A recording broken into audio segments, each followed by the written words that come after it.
Getting killed and going to jail are two different things, Horton. I think this is kind of Hey, a mixed metaphor. nothing's happened yet. You guys are still up on charges in Magnamar. That hasn't got. So, we'll see. Where's Till? I Yeah, actually where's just sexted with him. He had his son's birthday at his in-laws. Oh, that's right. He's That's had, Oh yeah. he said 10 to 15 minutes, which I translate as 40 to 60 hour. minutes. Yeah, yep. All right. So, I don't Well, know do we how want to you want a jawbone or wait for him? His invisible would come in real handy right now. Yeah. That's up to the Yeah. gods, Horton. Yeah. Maybe you Yeah. can reanimate the Skinsaw man and we can fight that one while we wait. Yeah, that's a good idea, Rito. I never thought of that. Yeah. Well, that's an interesting thought, Rito. I thought of that. Well, as fate would have, let's see, Glurk goes, let's see, Lit Shade went invisible and then we ended. Is that right? Correct. Pretty much. So we got Glurky, then Riven, then Aaron, then Bedhead. So we got 3 guys who could go before him.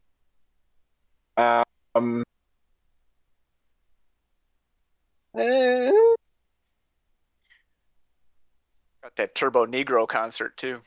Mm-hmm. What? Yeah, Really? got a vignette, but we should really wait for Till. I'd love to go see them. Mm, Have you ever seen them live? Yeah. I have not. I saw You him at have? the Fine Line a long time ago. Fine Line. Wow, that'd be fucking awesome. Wow. It was a great show. Sign me up. Anybody who wasn't there was an asshole, I can tell you It's that. a great fucking show, yeah. That was before Hank died. Hank was singing for him still. Oh, he died? Yeah. Wait, who are we talking about? Hank Sad. Williams.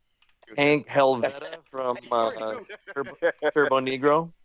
I didn't know Hank Williams was the lead singer for Turbo Negro. Now I know. It was a good time.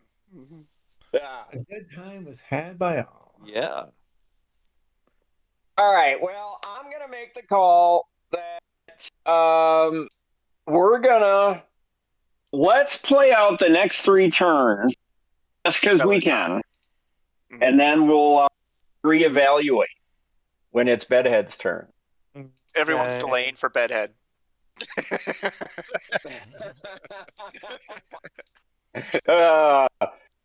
That would be a dick move. I like it. Honestly, think So, yeah, I know you are. So let me kind of paint the picture here. Oh, it just dawned on me that you guys probably are waiting for Bedhead because you need him to do something. Interesting. What do we need him to do? make love like the Okay, maybe I'm like wrong. a bandit. So, by way of recap, we've got Dojo. You are flying, correct? Correct. And And recently I was stealthily doing my stuff, but I think he knows where I'm at. yes, And it's kind of a holy he does that. fly. It's an Abadar fly, so you could probably say he's got a holy aura of some sort as well. Positive energy exuding from his pores, Yep. making him That too. Sweet. fully deadly against Sure. undead. And Yes, Totally. that's a great observation there, Rito. Oh. And then we've got Chauncey in the corner, fearing. He's under the fear effect. Is Riven under fear effect? No. I don't believe so. No. Or did he just bail upstairs? I was gonna see if that door will open or not, just as a backup plan. Mhm. Okay. I'm gonna just. And then it check the didn't. You status couldn't of that get it door. open. And then What's did that? you come back down? No, I had just climbed the stairs. I think I had not tried to open the door yet. Okay. That's where that was. DM just say that it's not going to open.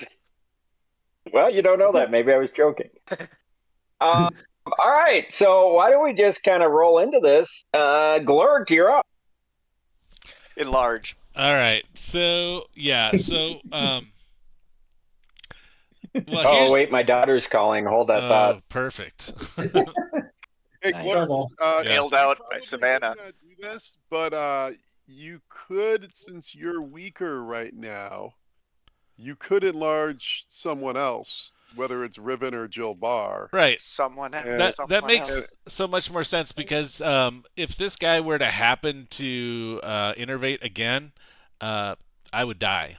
That would be character death, and Well, I'm let's I'm say against that if he that. rolls a 1, you're fine. No, I don't think you can roll a 1. Well, let's find out. The Yeah. one thing I have been doing is I've been buffing up. Now there is an argument that hey, if you were to enlarge Riven still could do spell strike, and all the electricity damage I believe should go through if he did like shocking grasp and hit with that. Mhm. I Um, You use. have to have spells left. I don't have that left anymore, man. That I am like I have rave. I have like nothing to. do A you have disrupt do you I have a have you disrupt undead cantrip right now. That's how bad this is. but do you Hey, have you never know. That might do you have work. Riven, do you have 1 or 2 pearls of power?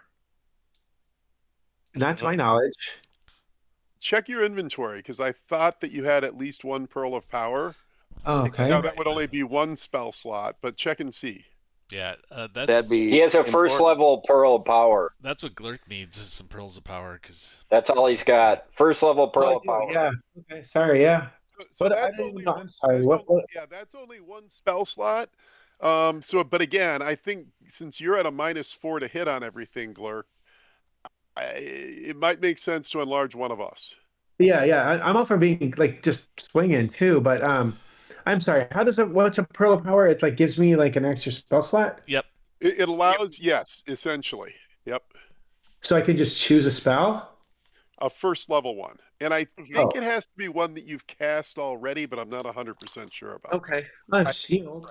um, Well, we're not yeah, really worried about this guy hitting us physically. I mean, it might come to that. Yeah. Yeah. Yeah. Yeah. Um, Right. but like Joe Bar hasn't even cast shield yet because this guy's going to use his spells as much as he can.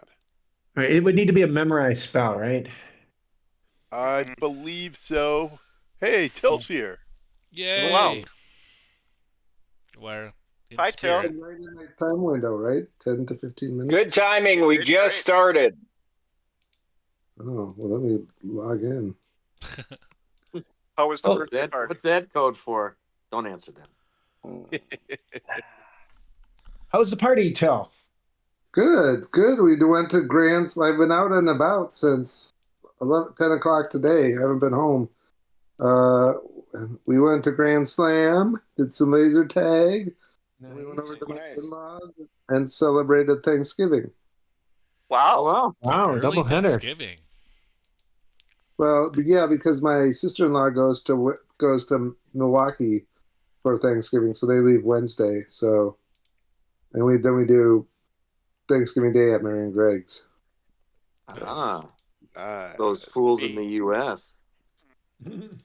Hopefully you said some Thanksgiving prayers for this group tonight. I did lead the prayer because usually my father-in-law does it, does the Our Father in Serbian, but he said no English. So it started, and then it became obvious that no one knew how to say the Our Father in English. So Oh my I goodness! arranged. Did you show him up? No, I had the skills, so I knew the prayer, so I helped him out. I don't know about showing him up. No, I mean, did Just you show them up, your peers, your other family members? oh, maybe my other brother-in-laws, maybe I guess I don't know. They know I where think I'm the only church reciting the one. Our Father's about showing people up. Oh, is Yeah, it? Yeah. great. Just in Hollywood's It practicing is in my house. Catholicism. One Then be upmanship. recited in the Koine Greek. That's what Jesus always said. Hey, That's right. My own personal version of Catholicism is more about just showing up, but if it's about one upmanship, that works That's too. my personal vision of life. Showing up. Yeah. All right, I gotta find this fucking game. Okay. Well, you got to remind me just real quick. Actually, I think I did write it down. I am nauseated at the moment. Yes. What? So Yeah, from the stinking cloud. So you're not doing anything until yeah. that. So if anybody wants to come to me, that would be the thing to do. Well, yeah, So but We have any restoration? And we do have a stinking cloud in the middle of that area, by the way. I should have drawn. Oh, I can do that. Can you? Yeah. It goes like this area right here. it was big. Yeah. It was It based was like on. it was almost a Bedhead was just on the border of it. Hey, where's it at? Yeah, I know pretty well because it was centered on me, and I know where I was, and then I moved to the outer edge of it. It's a green circle, right? Yeah, Well, but it's not, like this. way- This Yeah, and area it's, is full of green cloud. Okay, that makes more sense. 20-foot radius and 20 feet high. So I love it when you say radius, Martin. Mm-hmm. Yeah, I think Do when I you say say it rad. weird? No, I'm just I teasing like it you. when you say rad better. Bedhead 20-foot was. radius. Jim I'll show Comey. you. Just give me a second. Yeah. Nice. Oh, Nice geez. work, Timmy. So, Yes. but that's not. So that would be the miasma zone, we'll coin it. Yeah, Bedhead was somewhere right A around. nod to RFK Jr. Yeah, I think Whoa. it's kind of more like that, but I had just stepped out of it. Ouch. Stinking. Might have been Cloud. actually more. It might have been in more. It might have been. Let's see. Might be more like. There. Loud kill. I think it was more like that. Yeah. Sweet. That was right. I mean, stinking. Right. So, Blue It's milk. I almost love exactly what I have. Hey, Till. Yeah, yeah, Till, you I are. just texted. Till, I just texted you to answer that question you had. okay. All right. So as I am nauseated, I am going to retch very loudly so everybody knows exactly where I am. And 2 arrows in him. and I can't Can you I can't roleplay that? remember how much longer this is happening. So you are gonna have to 2 more remind me. rounds. 2 more rounds. It is. 1 more. I think It you was get a 1d4 save for- plus 1 rounds. Don't you get another save? Do I get another save? No. Since I'm It's out. the opposite. If you succeeded on the save, but you remain in the cloud, you got to save again every. That's what you're Gotcha. probably thinking of. It is. So that's what I'm doing. I'm barfing. So just remind me though. He went last, right? He like right before he quit. He turned into. Correct. So just for yes, correct. So let me read out the initiative order. That might be helpful for everybody. Would you like me to do Very that? helpful. You know, is there a like a what are these things called? Macros? Is there a macro for initiative? There can be if he wants to. There's gotta be some way an initiative tracker on Roll20. There's Yeah. gotta be a That- fucking initiative tracker. Yeah, in this thing. There's No, there way. is, and I for some reason disabled it because I can't. I That's had a okay. reason. I've been I meaning don't to know. ask. That's a good Just point. curious. No. No, it's a good idea though. I'll look into it. So we're at the beginning of round 6. Sorry. I will look into it. Sure you will. Beginning of round 6 was when the Litch shade disappeared on the Cliffy. And now it's Glurk's turn, then it's Riven, then Aridin, then Bedhead, then Chauncey, then Dojo, and lastly, Jilbar. And just to remind us, what's the technical top of the order? Litch shade. Okay, he goes first. So the beginning, the round 6 began with him disappearing, and now Glurk is going. Then Riven will go, then Aridin, then Bedhead, then Chauncey, then Dojo, then Jilbar. Now, Horton was hinting something about the body of the Skinsaw man prior to the game starting as well. I was doing no such thing. It was just a curiosity. Be ready. With holy. Tying up loose ends, buddy. I just like to have a 3-dimensional picture of, because I want to facilitate your guys' role play. That's what I. That's what I like about Horton. He's playing 4D chess, and we're all playing just 2D. Yep. Yep. That's what And, the lawyer says, and at least. Wendy Temple just showed up with a duffel bag of cash. Yeah, well, Rito's offered me $5, so I'm considering. Okay. Chris, So, Glork, brand you're new just bill. throwing up? Well, hold on. Is there anything else that I can do? Sure. Not if you're nauseated, I don't think. Let me look up that nauseated can do. Yeah, I'm looking it up right now. Nauseated Pathfinder. But you must be able to do something because you got out of the cloud. All you can do is move. The only action you can take while nauseated. Yeah, that's right. Yeah. There's a move. Uh, It's your move you- territory. Yeah. So you could move back into it. yeah, I'll just move down here. Don't cost nothing. And I'm gonna kind of like barf down this way. Ooh, I can't. I don't have my special effects anymore. I was gonna do a special effects barf, but no. Okay, Glurky went. So now it's Riven Mar. I was just looking at if I have any skills that might help me in what I'm about to do, and I don't know that I do. I'm just gonna try to. I'm at the top of those stairs. I'm gonna try to get that door open. I just want to know if it will open or not. I'm not gonna run away. I just. Although it doesn't seem like a bad idea right now. He's a How runner. are you going to do Shoot it? him. Well, describe the door. What kind of door is it? Is it a trap door, a big door? What kind of door is it? So it was basically just like an oaken door reinforced with iron girdings, and the actual door handle is like like a medieval circular iron door that you turn this way and push Yeah. to open it. Okay. It opens outward. It opens outward, which is fortunate in a sense because you can try to like heave, put your body behind it. Yeah. Yeah. Okay. Well, I don't know that I have a lot more to throw at it right now. So I think I'm just gonna try to just force it open using my. Okay, give me a strength check. All right, stand by. Give me a second here. Calculating. Dee doo dee doo doo. Da, da, da, da, da, da. Straight up strength check. I don't have any other. Nope.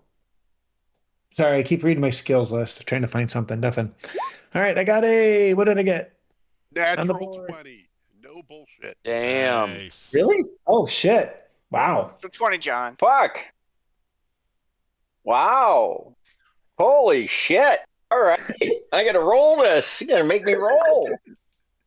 Okay, Fine. here's what happens. So you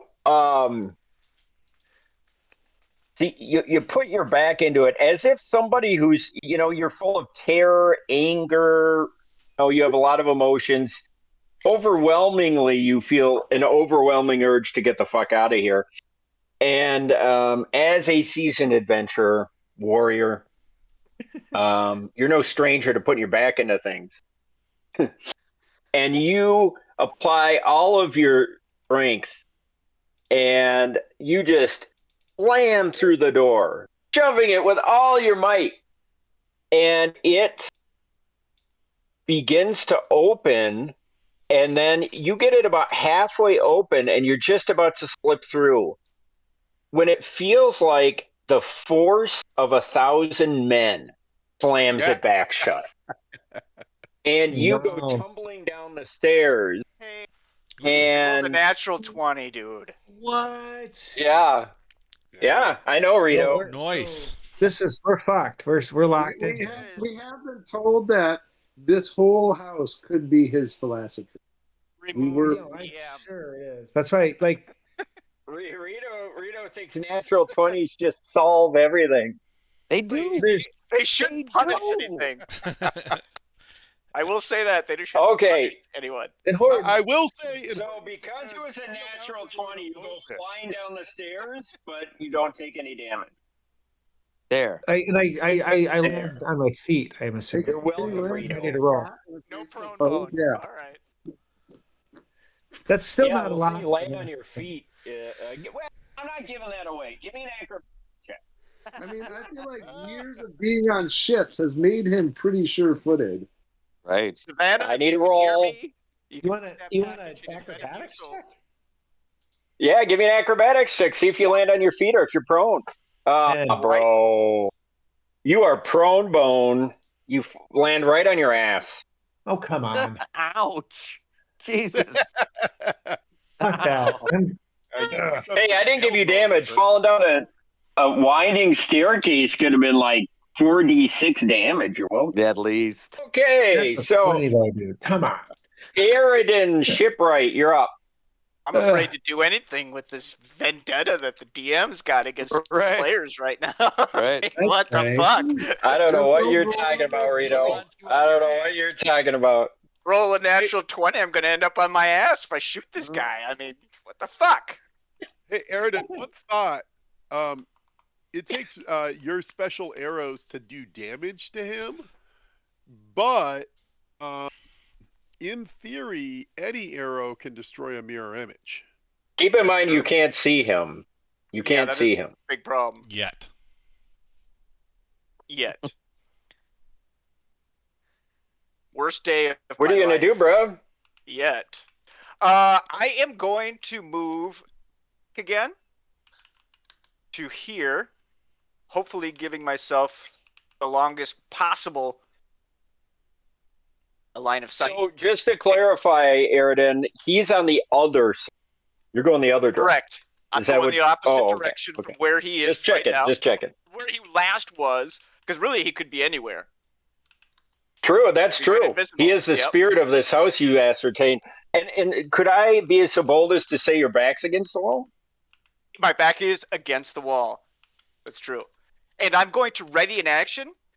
And that action will be if my DM stops being a dick, I will shoot at this fucking Well, that thing. action's probably just gonna molder into Right.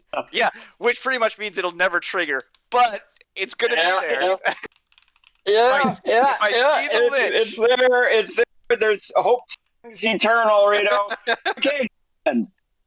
if I see the Lich, I will take a shot. Okay, fair enough. Okay. But how do we know you? Never mind. I'm kidding.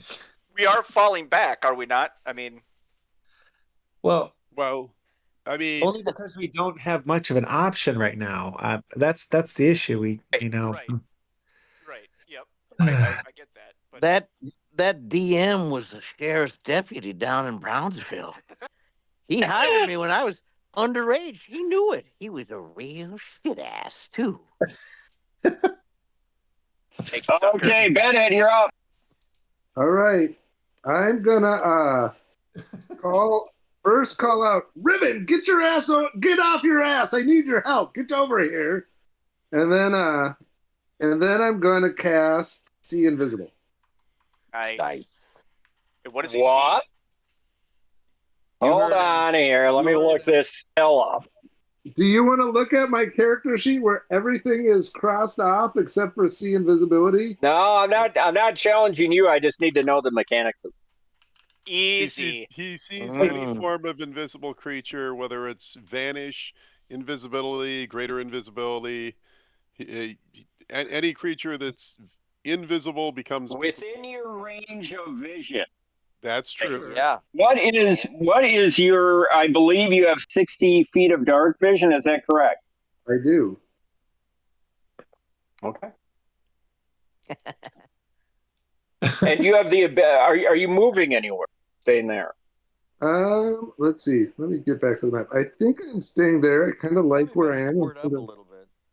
What? Yeah, I might squirt up a little bit closer, but you know, I'll squirt up a little closer. But well, let me see one thing. Give me two. Peer around the edge.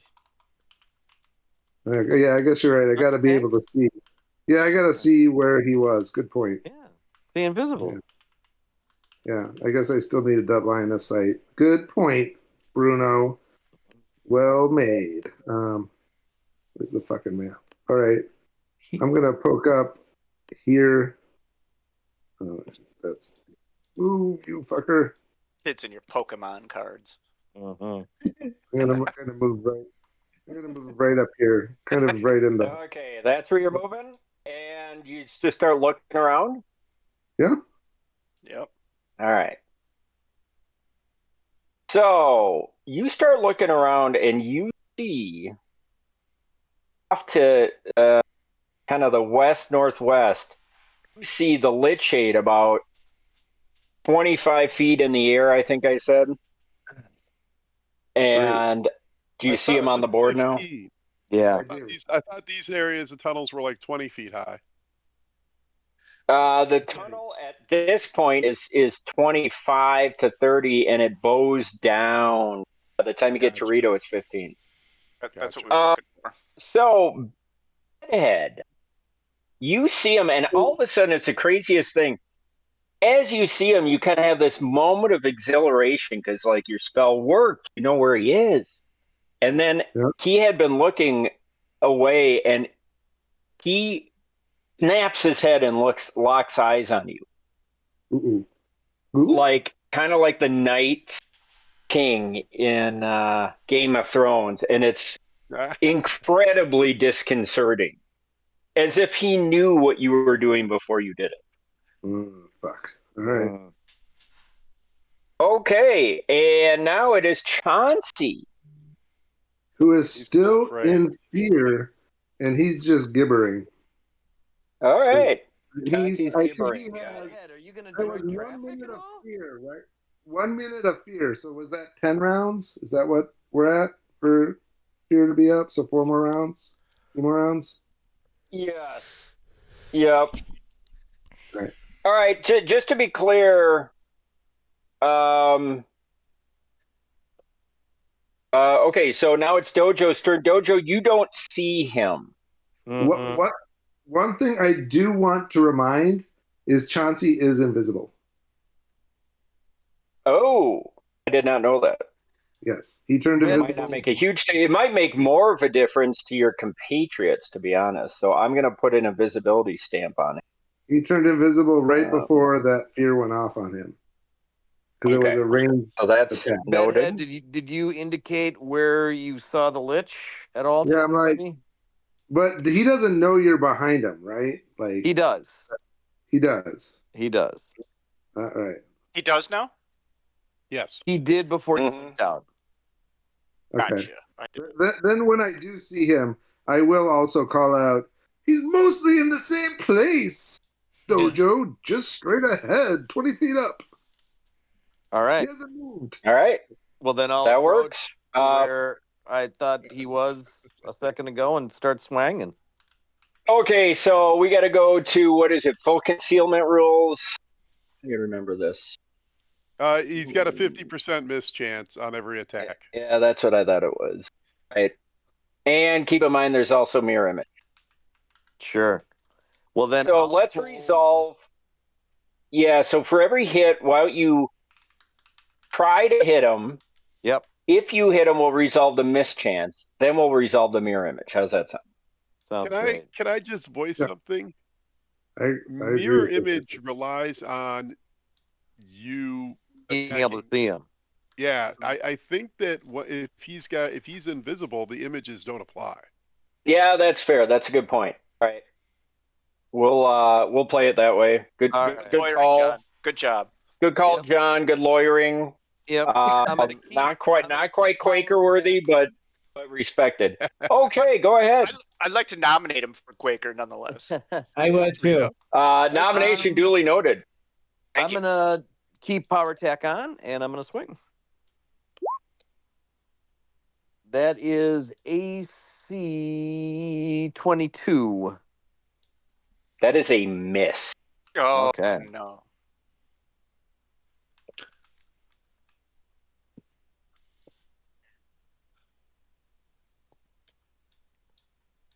Got quiet. Yeah, that's all. That's all. Too quiet. I was just Too entitled to quiet. one hit. Yeah, you're right. No, fair play. Okay, good effort. Jill Barr. Okay, well, hearing this, Jilbar is going to move up to here, and as he's moving, he will sheath his bastard sword. And so that's one move action to move up to there. Second move action, he is going to draw the composite longbow of +6 strength rating that he's had since we fought the first Minotaur. And he's going to knock an arrow and be ready to potentially fire next round. But that is his entire turn. Nice. All right, good effort. Okay, and now unfortunately it's the Lich's turn. Just check something. TPK. We love having a TPK. Oh, Rito, you're so negative right tonight.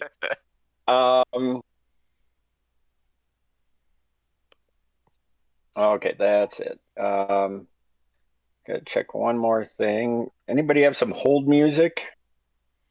Oh, I didn't even get our music TPK. going. We love a TPK. Wait, what, Timmy? Don't you have like another channel we can? Yeah, I haven't got it going yet. We're in the music channel, Timmy, for a reason. Yeah, that's the whole reason we switched this channel. We've But- chosen Yeah, why don't you throw music. some music on while I decide which direction I'm gonna go here? I would really like to throw out maybe some Tijuana Taxi right now. Seems appropriate. Look at I me. was thinking Robert Goulet, but that's fine. The love boat. Soon we'll be making another Another run. run. The love boat Da-da-da. promises something for everyone. You're right on adventure. This holiday you season, land on a millions of new families will road. pack their bags, load up the car, and head off. And love won't hurt anymore. That was my favorite. It's an open smile. Friendly shore. On a friendly shore. It's love. Welcome aboard it.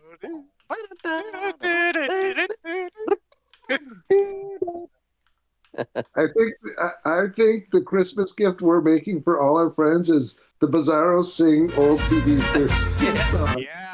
Yeah. We'll make a CD, no music, no musical instruments. Maybe a kazoo is allowed. Yeah. But other than that, it's just us singing theme songs as we remember them. As we recall them. Yes. Yep, I agree. Yeah.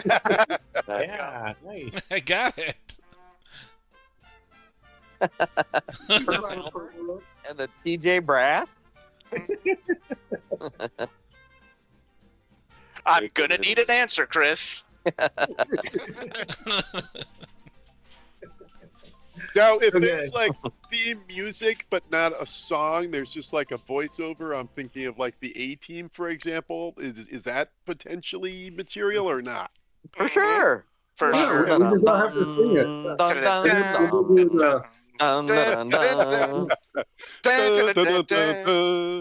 Dude, Yeah. don't they have And like if the there's voiceover that's allowed too, like Knight Rider, living in the shadows of a man who doesn't exist. don't you have the Conan soundtrack somewhere? Ooh, Dude. Yeah. speaking of which, That's a last good week I film. watched the new Red Sonja, John. Oh yeah, I got. Oh, have you seen it? Yeah, I paid $5 for it on Prime. How was it? Dude, Pretty like it was pretty fluffy. It wasn't gritty enough at all. Like got it. it was pretty. It was like kind of like a Xena episode. I'd say it's very Xena-esque. Sure. Yeah, I heard that too. By the way, movies are $5 at Willow Creek on Tuesday nights. Nice. Really? That's a deal. What are you doing out by Willow Creek? They used to be. Yeah. Wait, Why this hell, man? Stranger. I saw that Predator flick Oh, nice. Okay. a couple weeks ago. If you guys kind of haven't seen it, I thought it was fantastic. But whatever. I know we don't. I don't want to distract. Is Tacos Plus still there? You don't know. That's a good Oh my question. god. The I the totally the, forgot the about Tacos Plus. Asian places, the No, theater The tea house. The tea tea house. house is still there. Tea house, yep. I ate there about a year and a half ago, I think, and it was a little different, but I love that place, man. Clearly. Wow. So good. For an all-powerful Lich, this guy can't make up his mind.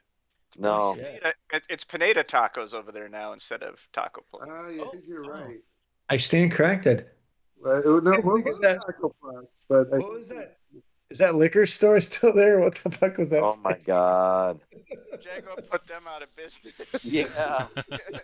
Totally. Oh my God. Underage Did he eyes. used to run over there with his ankle monitor on? I do have to admit, I was with some other folk, and I had With to a tell the story of the apartment. sure. Yeah. I You didn't live- name names though, so it's all good. It's all confidence. Ankle bracelet with a sweet potato in his shorts. Oh my God. He left that dump outside the front Yeah, door. that's how he used to roll. Oh, Ladling up Didn't someone sweet just tell me potato. Jago's not doing great? He's feeling some kind Sorry of about that. No, he's doing all lost right. something and Okay, that's Well, good. last I talked to him was about, I don't know, 6 months ago, 7 months ago. He he's still doing well. found Jesus. He found Jesus. a Oh while yeah, ago, right? yeah. He's still into he's that stuff. healthy though. He's okay, right? He's healthy and he's okay. Yeah. Yep. I mean, I don't know what that. I don't know. Yep. Yeah. He's, He was starting to date a new chick that he really fell for, and things are going well. oh God, I didn't know they got divorced. Yep. He and they've been divorced for like 3-4 years now. Okay, got it. Yeah, I haven't heard the latest on Jago in a while. Yeah. Huh. Yeah. Wow. Patty. Oh, 100 old. people surveyed. Top 5 answers are on the board, Chris. Survey says. I'm gonna Survey go make. says, show me Weeks is an asshole.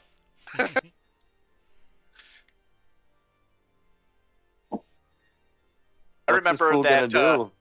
Jago Sabra came over, No. and Jago and I think Rhett and somebody else were coming down with a big case of beer, and the cops showed up, and we all ran, and everybody Oh. that was the end of the liquor store across the way, I think. Oh yeah. Because they were like, "Where'd you guys get this?" Blah blah blah. Sure. Yeah, the apartment got pretty gamey, man. It got real gamey, real fruit fly-ish. Yeah. Well, that gallon of milk that stood up on the bar for like 6 weeks or something. I mean, it had separated into its like attendant chemical elements. You know what I mean? Yes. There was carbon on the bottom, and there was a layer of calcium, and then phosphorus. I mean, Yeah. it was amazing. Amazingly, it held 5 states of matter. It was plasma, Yeah, and oh, yeah. solid, liquid, gas. Yeah. Tell me, you still tried to get your damage deposit back. You made an attempt. Oh, we weren't that foolish. Yeah. I was long gone by then. The best was that we had lined up an apartment at Laurel Village downtown, That's right. and we had everything packed and ready to move in the truck, and found, like, we got down there and they were like, "No, you're not moving in," and couldn't figure out what happened. So I asked Jago, "What the hell do you think happened?" He said, "Well, I did tell them I did use our current apartment as a reference." And I'm Oh like, my "Oh God. shit." Well, there you go. Yeah. Oh my God. Probably best for both of you that you had. Yeah, to go it worked out for everybody, for sure. For sure. That could only have gone horribly wrong. Yeah. Funny enough, I had a dream last night that Micah had emailed me about whether he should move to the suburbs or not, and I had this long email about the pros and cons of the suburbs for he and his family. Mike, if you could do us all a favor, and at the end of the evening, if you could just shoot us that email, that'd be great. Yeah, done. Yeah.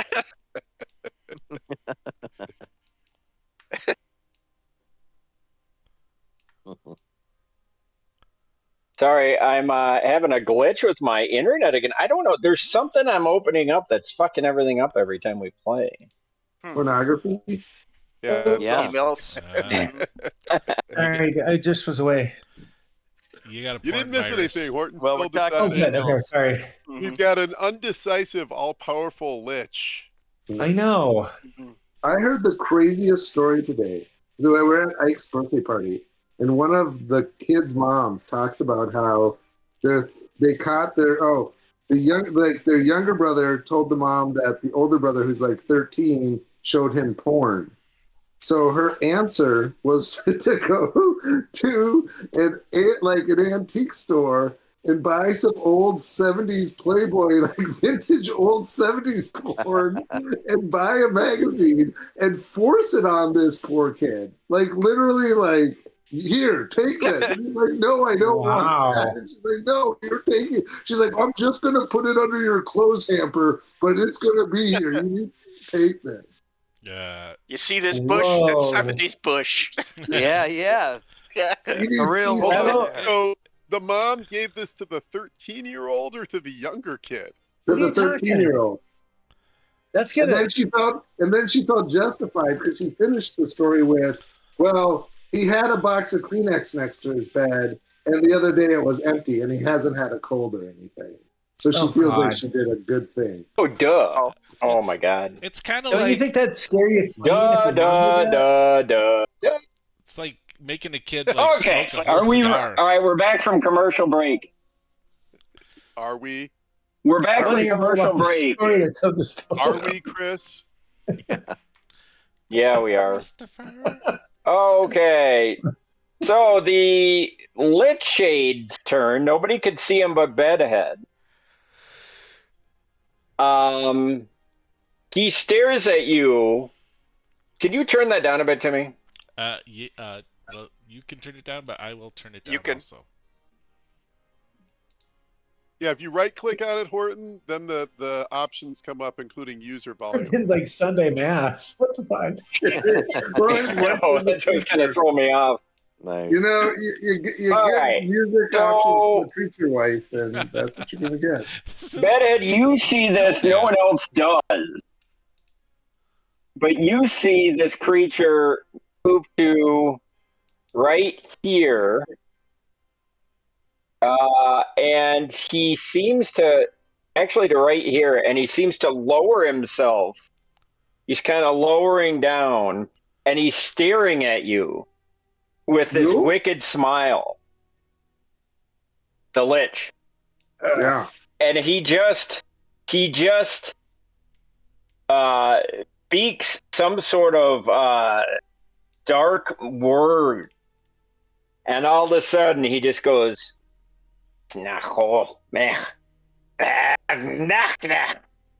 and he snaps his finger, and I need Bedhead, Jilbar, and Ojo to give me a will save.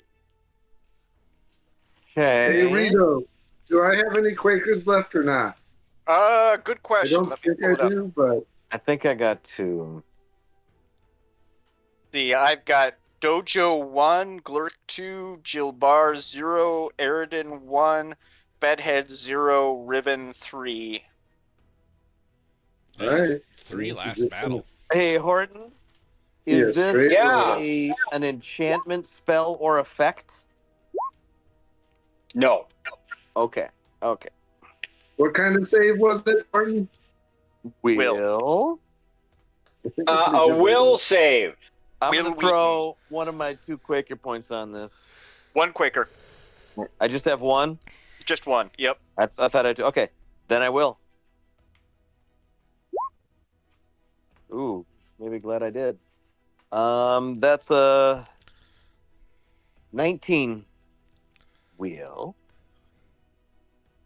Jilbar is at a modified 17. 19.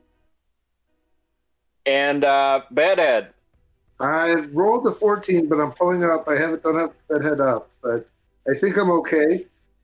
But I can't tell you till just a minute. I got a spinning beach ball. It's coming. Oh, here we go. Here we go. Here we go.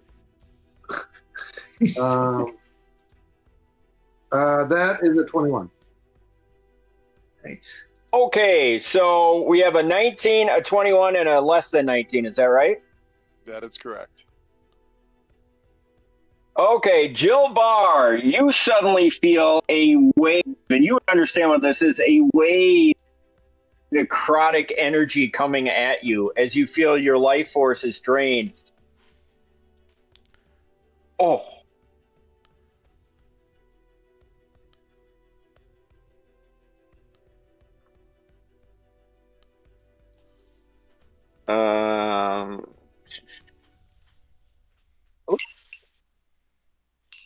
And you take, those of you who made your save will take half of this.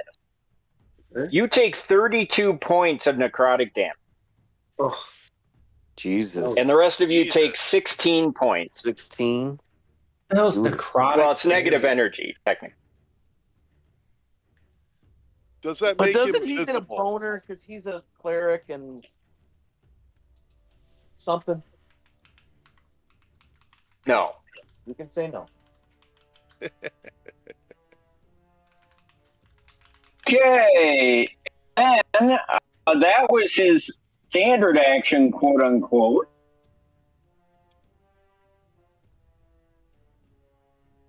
And as his move action.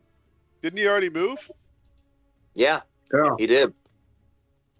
Oh, that's right. Oh, darn. Okay, he's done.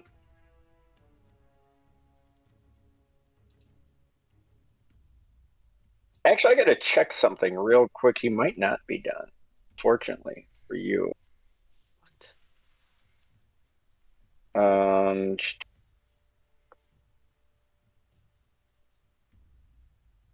So many things open here.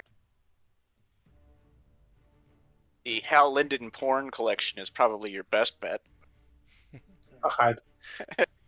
What about Hal Linden? Horton's looking at a bunch of Hal Linden porn and Ooh, fuck. gumming up his computer. Me too. Yeah. Hal Linden.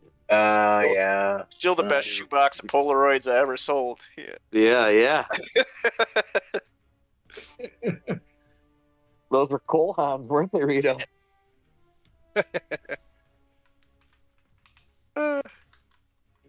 Karen called me out pretty good for that. Big time. He couldn't handle it that you were rocking coal hounds. Right. Do you think Never mind. Coffee? I'm gonna be that big of a dick. Even though I could be. I'm gonna pull a Trump. I could be a dick. I won't be. That's all right. So that's the wizard's or the Lich's turn, and nobody can see him anymore. And keep in mind he's moved, and you don't know where he's moved except for Bedhead. Okay. Now it is. So the spell or the ability didn't make him become visible, or he went invisible again after the ability? You don't know. Maybe he's got a really powerful invisibility spell on. Who knows? Okay. Just checking. Good question, though, Mike. Thanks, Chris. Second level spells for 200, please. You hear a 30-odd 6 Clerk? bullet whizzing past your head. That's just me. Yeah. All right. I'm looking. Driving by in your Cutlass.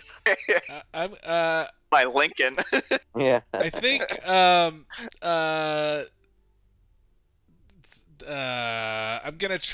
gonna get next to Riven and just say bleh, and I'm gonna maybe throw up maybe on him a little bit, splatters on him, and say I can't fight. I'm too sick, but I can give you my spell. And that's my round, my turn. What, Okay, cool. What spell? What clerk? What spell? Clark! And then I threw up again. All you can do is move. Aridin. I'll So put a pair of arrows into Glurk. Well, wait. Yeah. To be clear, Glurk. Wait, hold on, Glurk. What is your spell? I'm gonna try to enlarge him if I can. But how do you do that mechanically? He can't this round. He can't Next this round. round he can Not start this it. one. Next round. I just wanted to let him know Oh. that's No, but my how plan. does he do it mechanically? He Uh, casts Cast a large. spell. cast enlarge. Do I have to touch him? Is what you're So asking? it's not a potion or a scroll. No. Correct. Correct. Okay. I'll look it up though. It is a full Beheaded. round casting. Well, Oh no, I skipped Riven. Riven, you're up. oh good. Oh, I'm up. Oh shit. Okay. Okay, I need some meta advice. I can't see anything. I don't even have night vision. So I've Oh, got a you're having couple the things same. that, like, You're having the same problem What's with that? Roll20 right now. no, No, my character his can't. Meta character. question. Oh, I gotcha. can't see anything. And I'm trying to think about what my options are. Is there we got any magical items anywhere? Or is there anything hiding that we could make use of? JB, you're lit up, right? Correct. Yeah. So you can see the light from Jilbar. Coming around the corner, so to speak. Okay, all Shining right. around the corners. Yeah. But I still can't see him. Who can see him right now? I'm sorry if I'm in. I can't. Only Bedhead. Only Till. Only Bedhead. Only Bedhead. Shit. Okay. Yep. And he's gonna do something next round that likely helps the rest of us out. But All right. Oh, what's I'm that, gonna- Mike?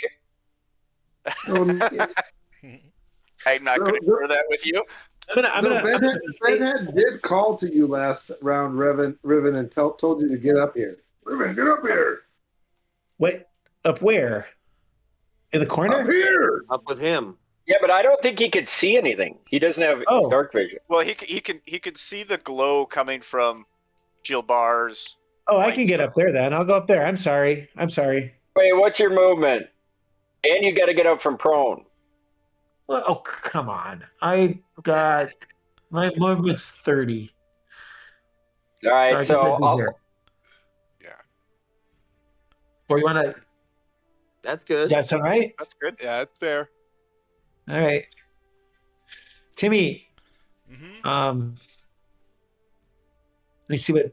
I don't know. Okay, cool. I guess that's it. all right. Aridin. All right. I am going to move my side against the wall and my other side against the wall. Okay, and I'm going to ready an action. If I see the Lich, I'm going to take a shot. Sweet.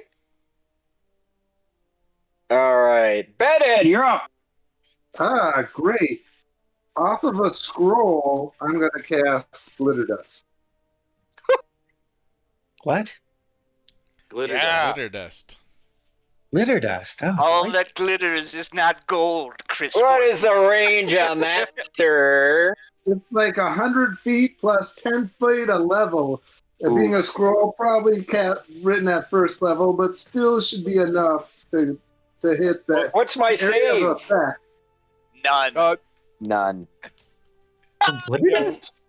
You do have to make a save to see whether or not you are blinded. By the But light. you will be outlined for 3 rounds. Nice so work, we'll Joe. save for that.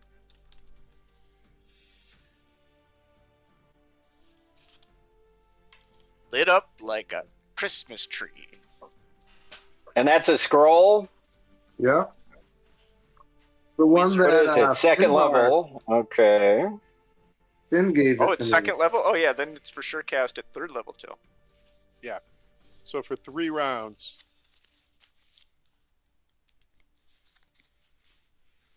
And make that will save, sucker. but Will negate. will negate The only blind blindness. effect. Will negate.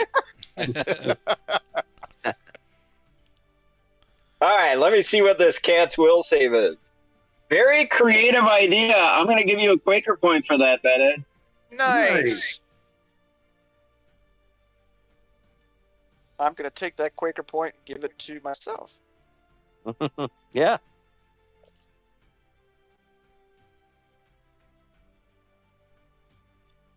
Bedhead.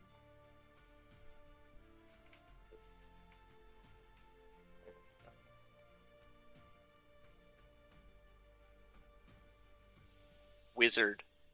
Mm-hmm. Buzzard. Let me just look at something here. What was I looking at? Oh yeah, his will. Your This is booty art cat's will. collector. While you're looking that up, worth noting, mirror images cannot be coated by glitter dust. So we don't have to worry about the mirror images as long as he's invisible and coated with glitter dust. Nice. Nice. I think that's Nice. That's what, 2 for Which John. which of course he would know. Would probably Maybe. be worth a Quaker point for John for once Yeah. again. Pulling this rank Nah, out. not something that pedestrian. oh, God damn it. he's getting Hand went out for stingy. casting a Here we spell, go. but not Will for save extended coming out, knowledge. Arrow, Come on. baby. All right. Blinded. Rolled a 17, so that's a 28. I Go think suck I an don't egg. even think we need to look up what that Yeah, is. he's I not think he blinded. made it. He's not blinded. But he is visible. But he for looks the next really 3 hours. pissed off as he looks at himself, somewhat surprised, and he's glittering. And just a Now, question, you said he lowered down. How far down did he lower? He lowered to about, I'd say, let me think about this, 10 feet? Excellent. Just because you want to make sure to get all of you. Let's see, so now it's Dojo's turn. wait, really quick. Sorry, Bedhead. Go No again? problem. I'm assuming because I drew the scroll and cast it, the drawing the scroll was my move action, right? I can't move. Yeah, drawing a scroll's a move, reading it's a standard. Okay, so, and then what I am going to do, because I can speak, I'm going to be like, Ribbon, in my back pocket is a wand. Use it. And I'm going to shake my little booty at him a little bit. And now I'm kind of backlit because I have a glowing Litch in front of me. So he should be Right. able to see where I'm at. Right. What kind of wand is it? Magic missiles. What? That was creepy. Magic missiles. Oh, got it. Okay, sweet. Awesome. Donka, donka, donka. All right. Donk-a-donk. All right. Donka, donka. Dojo's going to run up or fly up, down, and take a swing now that I can see Weep, him. weep. I am going to take power attack off. Ooh. It's probably the right decision. That's AC 23 this time. Miss. God damn. TPK. He's a lich. Yeah. Harry. Now talk to him, damn it. Damn it. Jim Coleman, now talk to him, damn it. Yeah.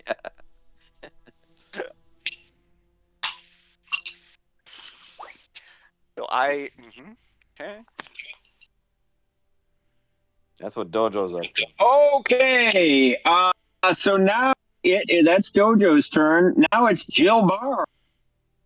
Okay, well, this has changed the scenario. So as a free action, I'm going to just lower down the bow, drop it on the ground.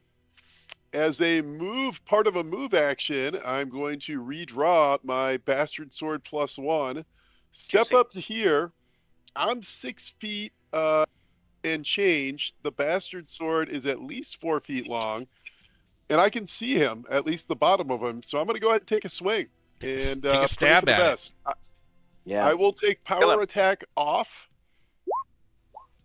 That ought to Nice. do. We'll Nice. see. That is, I'm fairly buffed up right now. Let me just double check. Nice, nice, nice. That is an AC 30. Good Yeah. God. Good shot, Jackson. Is that a hit?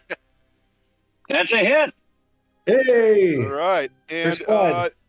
So you did now, make this encounter completely ridiculous. he's incorporeal, so I'm guessing he's going to take half damage from a magic weapon. But that is 19 points that Nice. is, in theory, Yeah, nice. going his way. Describe your kill. All right. Yeah. Nice work. Walking It looks away. like it affects him to some level. He's just a puny You lich. do notice, so actually make a perception check. Okay.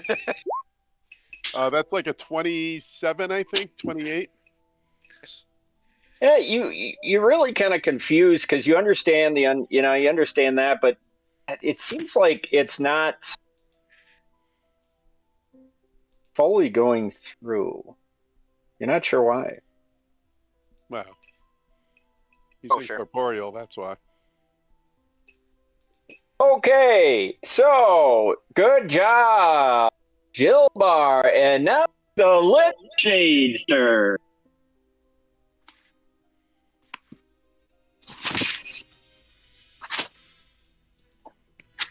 Yeah, There's no he Kind just of throwing a starts. jacks before he goes.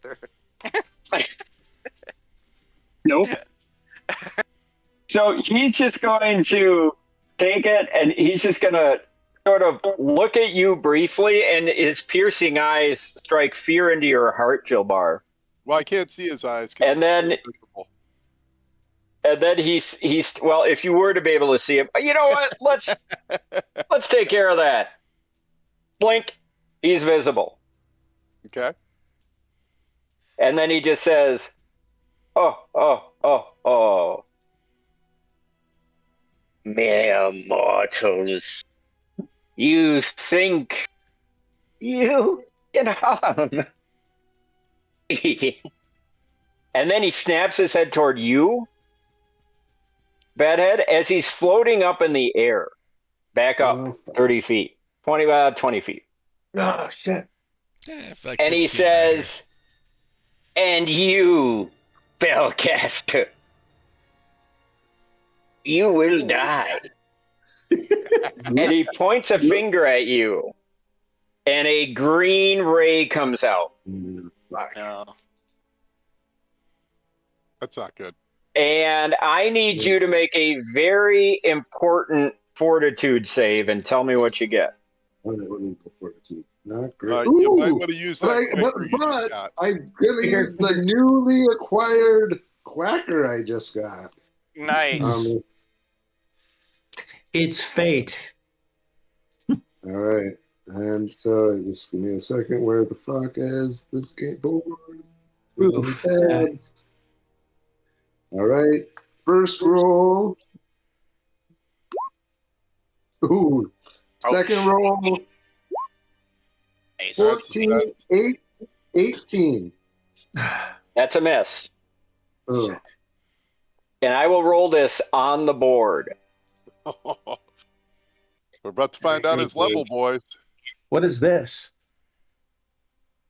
Believe it's a Disintegrate. disintegrate ray. Oh. 67 points of damage. Are you still up? No, even if I was at full, I would not be up.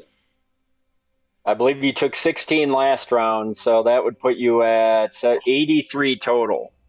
Yeah, no, I have 48 hit points total. So no. You see a ray of green light come out of the Lich's hand, and it just blasts Bedhead, and his head explodes, and he crumples to the ground. Ah. Fuck. I did my job, boys. You Yeah, did. you did. Wow. Fuck that. That ain't gonna stand. You're 2 for 2, killer. Fucking A. No. And then all of a sudden, as another free action, the Lich, Floral Foxglove in all of his glory, says, he starts laughing. And at first it's just emanating from him. But then all of a sudden the cavern starts laughing, and the entire place starts shaking with the echo, and the sound is almost deafening, as if it's in each of your ears. And you start seeing stones falling. And then he says, as if partly in your ears, inside of your mind, a life for a life. The balance is maintained. Leave or die. And then he disappears and everything goes quiet. Wow. Well, you heard the man. Let's get out of here. Somebody revivify him. At Horton, at this, can we say, just even through his fear, the shock of seeing his master, like disappear like that, like get disintegrated, head exploded, shocks Chauncey. It's greater than What? What? What? Can we Shut out, Phil. Until you cut Oh, out. sorry. They cut out at a really bad time. It was really good. Whatever you were saying. Can we say that the shock of seeing his master's head explode snaps Chauncey out of his fear and to his senses? Well, I don't think he can see it from where he's at, but Well, you know, His connection. he may have heard it. Blood rage. Blood rage. Chauncey. And at that, Oh no, I'm gonna say right now, everybody saw that. Yeah. In the camera, maybe not directly, but they heard. I mean, it was such a profound thing, and with his knowledge of magic, he probably, when he saw the green rays emanating out and he heard his master scream, he probably knew what happened. so at that, you hear Chauncey say, "Master!" then he pauses for a second and he's like, "You stupid fucking son of a bitch! Are you drug-addled goblin, stupid ass? Of course you got yourself fucking killed." Wow. Okay. Does anybody else hear that? Chauncey. Mind well- your tongue. Shut your fucking mouth, kid. And at this, and at this, Chauncey pops out of invisibility, and you see him. He kind of starts to busy himself, and he has a like little coin pouch on his pouch, and he starts pulling shit out of it. Pulls out a short sword, straps it. Are you gonna come up to them so they can see you? Yep, I'll come up. What are we gonna do, boys? And he starts strapping on a short sword and some wrist bracers, and maybe there's more to Chauncey than you thought. What? I'm gonna loot Bedhead. Yeah, I never liked him anyways. I mean, You know, shame. most He's a of dirty Bedhead's goblin. possessions are on Chauncey. Did I got that wand, right? Yeah. Wow.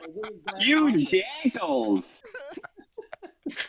Yeah, just, I'm meta. Paul, Meta. and I'm the dickhead DM. I'm very Gilmar, how do you feel about this?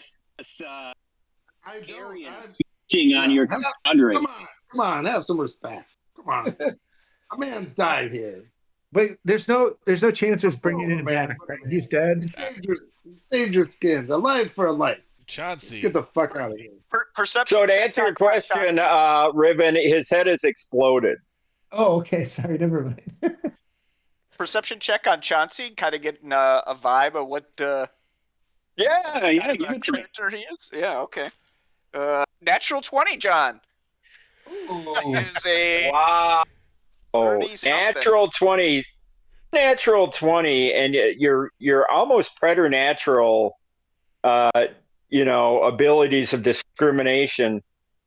Suddenly realize whoever this Chauncey character is, it seemed to be he hasn't let on all that he is. He sense some sort of a latent power in him that would far exceed that of a low-level apprentice. That's all I'll say. No apprentice. And then I'll get up from prone because I rolled a natural 20, and surely I fell on my ass. You do the kip up. Oh, Rito, that grave just keeps getting deeper and deeper. Yeah, eventually I'm going to come out the other side. You see. That's what you hope. What are we So you gonna get do? off your ass. So you gonna vocalize anything, Aaron? Yeah, I'll say, Chauncey, it appears I'm not the only one who's not quite what they seem. Care to tell us your story? Now's not the time. We got to get out of this place. Can't you feel the magic around it? No, but I can smell Right. that goblin guts. I agree. Let us get poor Bedhead's body out of here. If Vorl isn't just playing some trick and we are allowed to leave, we should take that opportunity. Perhaps someday we'll come back and cleanse this place, but I sense today is not that day. Let's put his body in the sack with the Skinsaw man. Are you gonna go retrieve the Skinsaw man? He's halfway across the cavern. Yeah, Did we leave You him? gonna take the time? I don't think so. No. Okay. I mean, what does everybody else say? Well, at We least just we have saw to. our friend. We should probably dispatch him, like take his head at least. Dojo's got some sweet speed. For now. Oh yeah, For now. Dojo could get him quick.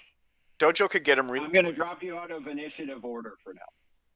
Okay, yeah, Dojo, if you're comfortable doing it, it's a good idea. But is this door something we can open now, or is the weight of 10,000 men still holding it? You tell me. I'm You trying. gonna go up to the top and try? I can aid Yeah. you. Don't roll. Who's gonna try? Who's gonna try to open this door? Jilbar, I'll try first. I will. but I'm gonna aid him. It's one single file. Who's doing it? Let me do it. Let me do it. I'm here. I'm doing it first. All right, fine. He wins. Give me a strength check. Yeah, I suck. I got, well, actually, with my current strength, that is a 12. With a 12, you brace and you give it all of your might, and you turn it, and you heave everything you got into it, and you fly through the door. What? Nice. It's just a door. Sweet. Are you gonna question Riven's strength after this? Oh dear. Technically, I didn't see that, so no, I'm not going to. I just heard about him flopping around on his ass. Oh God. But I didn't see the All failure. right. So you get back up, and you can all move yourselves up to the upper floor, where you came out. Looks like Lurk already had. And so it's all the way at the top. And it seems like, I'd say by now it's like 5 a.m. It's still dark, but you sense, you don't know exactly when the sun's coming up in the west. You sense the gloaming. It's probably any time. Did you say this? What are you gonna do? West? Or east? Sorry. Oh. So what do you come upstairs? You kind of sense there's still a latent evil everywhere. You get the sense that all of the creatures that had, or all the weird ghosts and things, are still malevolently present, but some force is holding them in check temporarily. What? Well, Let's get out of here, boys. I think yeah. I need to recover. I need everybody to put themselves exactly where they want to be. Well, the only entrance is, or no, there's an There's entrance 2 here. entrances. You actually came in the other one. Yeah. So I think this is probably the way to go if everyone else concurs. Yeah, Let's just get out of here. Yeah. Anacore if we can, right? Is everybody up there? I only see 4 people. Till is Chauncey is Bill's dead. Yeah, well, now I'm getting up I there. need Chauncey and Leave Dojo. this stinky goblin down there. Chauncey's on his way. I don't want to get lost in the black mire. Oh, Black Myers, keep on rolling. Which floor are we on? Are we on this side? Horton, while Very we're top. going, I'm gonna burn some charges from the wand if that's okay. Yeah. Just keep And, an accurate accounting, please. Knocking Yeah, Olem. hold on. Yeah. This is Oh, God. I'm down 34. that's better.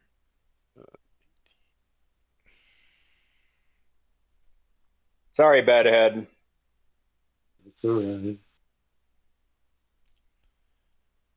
Glurk, what are you at for actual HP?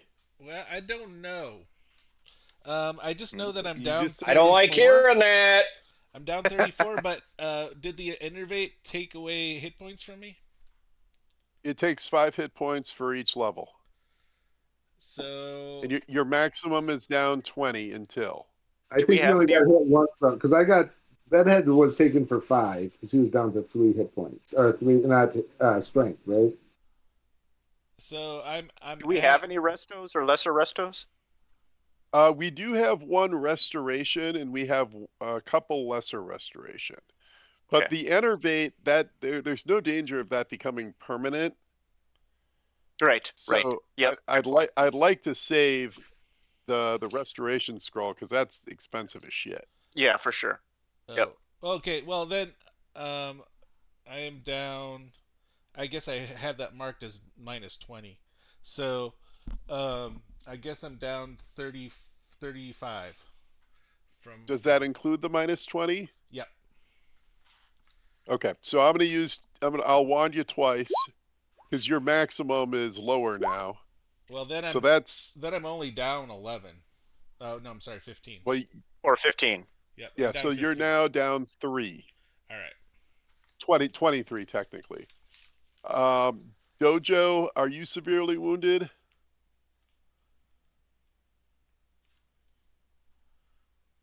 Dojo, you have us on mute. Dojo.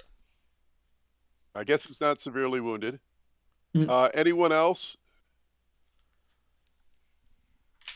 Dojo took Didn't know. I'm down 10 took points. 16 points. Yep. Okay. And I think I'm actually really low. I'm like down like to 8. Holy shit. How did that happen? I think he got me right away when we got there, didn't he? Yeah. Horton, he got me like right away, like in that first. Yeah, I tried to kill you. Didn't work. Yeah, well, fuck you. Okay. Okay. So you're now I'm up. kidding, Horton. That was a joke. You're now up 25. Don't be pathetic. Fuck me is right. I'm a dick. I just killed somebody. I know. Ribbon? What was that, 55? 25. 25. Okay, thank you. Thank you.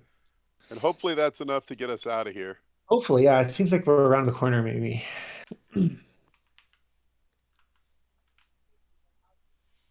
And thank you, DM. Yeah. Now you're kissing ass. Oh my god. Dick. I like it. All right, so you get up here and you feel the malevolence in this room. As you recall, one of the ghosts had been in here at the piano. And you get the sense that it's still dark. The door opens if you wish to open it. You get the sense that Voral is, for whatever reason, letting you exit this house. Well, Probably because he realized he dialed up I the say we TDK. run like the wind and get the fuck out of here. Ride like the wind. And Dojo has the body of I've got Albert, the correct? Skinsaw. Do we want to just chop him up as soon as we get outside the doors? No, let's burn him. Let's burn him. But we want to get a little ways away from here before we do that. Okay. Mhm. Yeah, let's get to the- John or Jill Barr, as you peer outside, make a intelligence. Intelligence? No. Make a perception check. That I can do. That's a 28. So as you peer outside, you see, even though it's the night, there's that gloaming, like that pre-dawn glow from the east, the direction in which you're looking, and it's enough ambient light to sort of illuminate the nearby trees, and you see a ton of ravens. Before there were a couple of carrion storms. Now you see 5, 10, maybe more. Ew. That's not good. These things are bad, right? Well, they're not fun. I mean, No, but are they doable or are they total black? They're undead ravens that seem to be possessed by some sort of preternatural force to kill you. But have you ever fought them? I think we fought them when I was asleep Yeah. Yeah, you did, and you actually dispatched with them without too much incident. Yeah, we took out a couple There were out. 3. Be right back. How many are there now? Are the ones that we see there? Can you see the board? So like,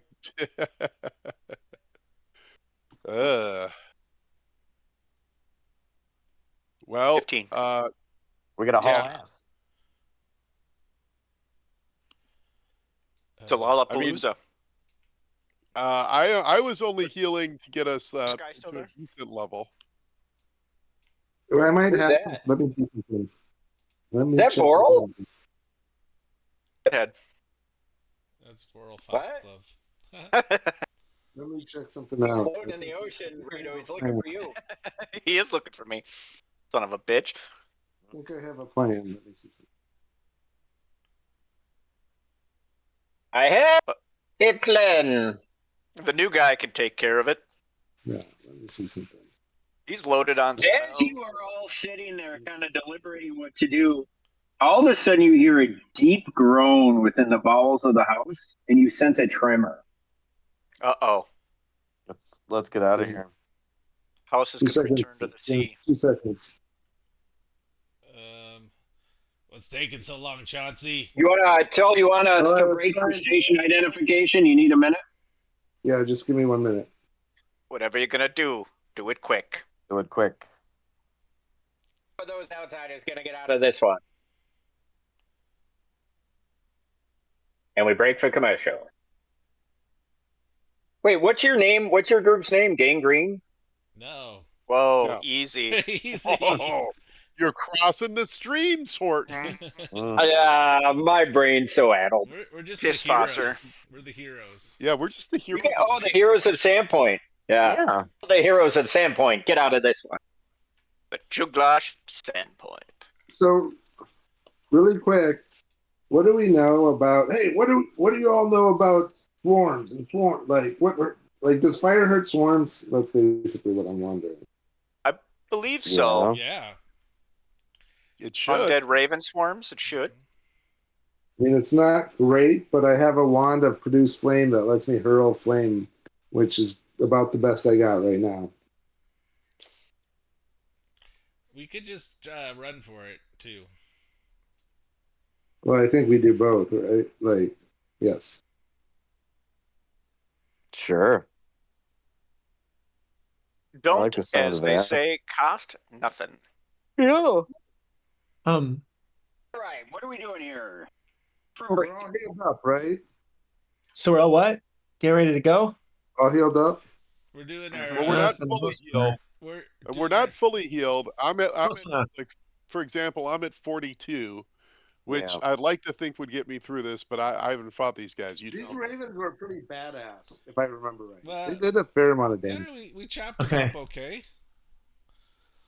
Yeah, we chopped him up okay. Yeah. Right. Let's go. There were a lot Navy fewer of SEALs them. exfiltration. Let's go. Did anybody die like the Litch? No. Well, there you go. That's good. Let's All go. right. I don't know if anybody got hit. I don't know if they could do something when we get hit that's worse than, Yeah. you know. Yeah. But we'll find out. Yeah, exactly. Yeah. We don't really have a choice. They're just monsters. All right. Right. I'm using a wand, and I can make a use magic device check, but I'm going to cast a wand to cast produce flame on myself. Nice. So I'm going to have that rolling before we go.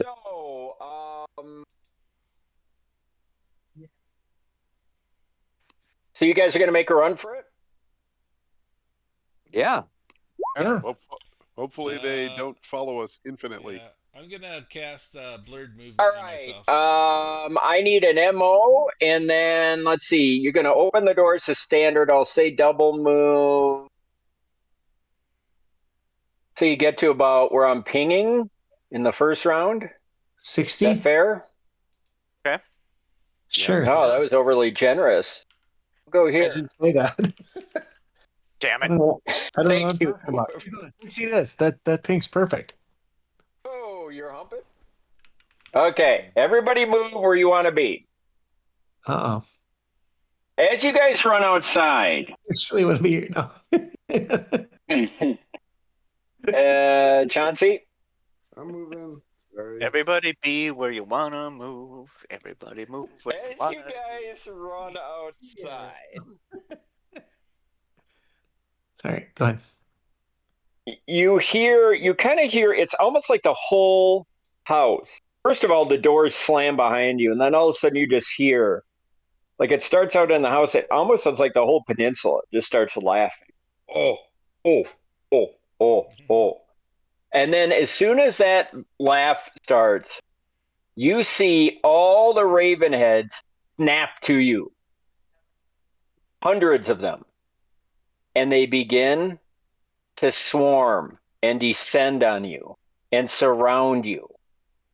And I need an initiative roll. Roll for initiative. As a group? So demanding. 14. Yeah, so demanding. So the bar is at a modified 7. I got a 16. Oh, shit. 7, me too. Yikes. 18. God damn it. Oh shit! I got kicked out of roll 20. Fucker. Oh no. Oh Coming back. no. Coming back. Just give me a second. Once summoning, unweighting the dice. Hell. And you're completely surrounded. And they're all Reset chattering in dice. such a way that you start. Oh, Chauncey. The two characters in one night. Has that happened before? I I go like those at- odds.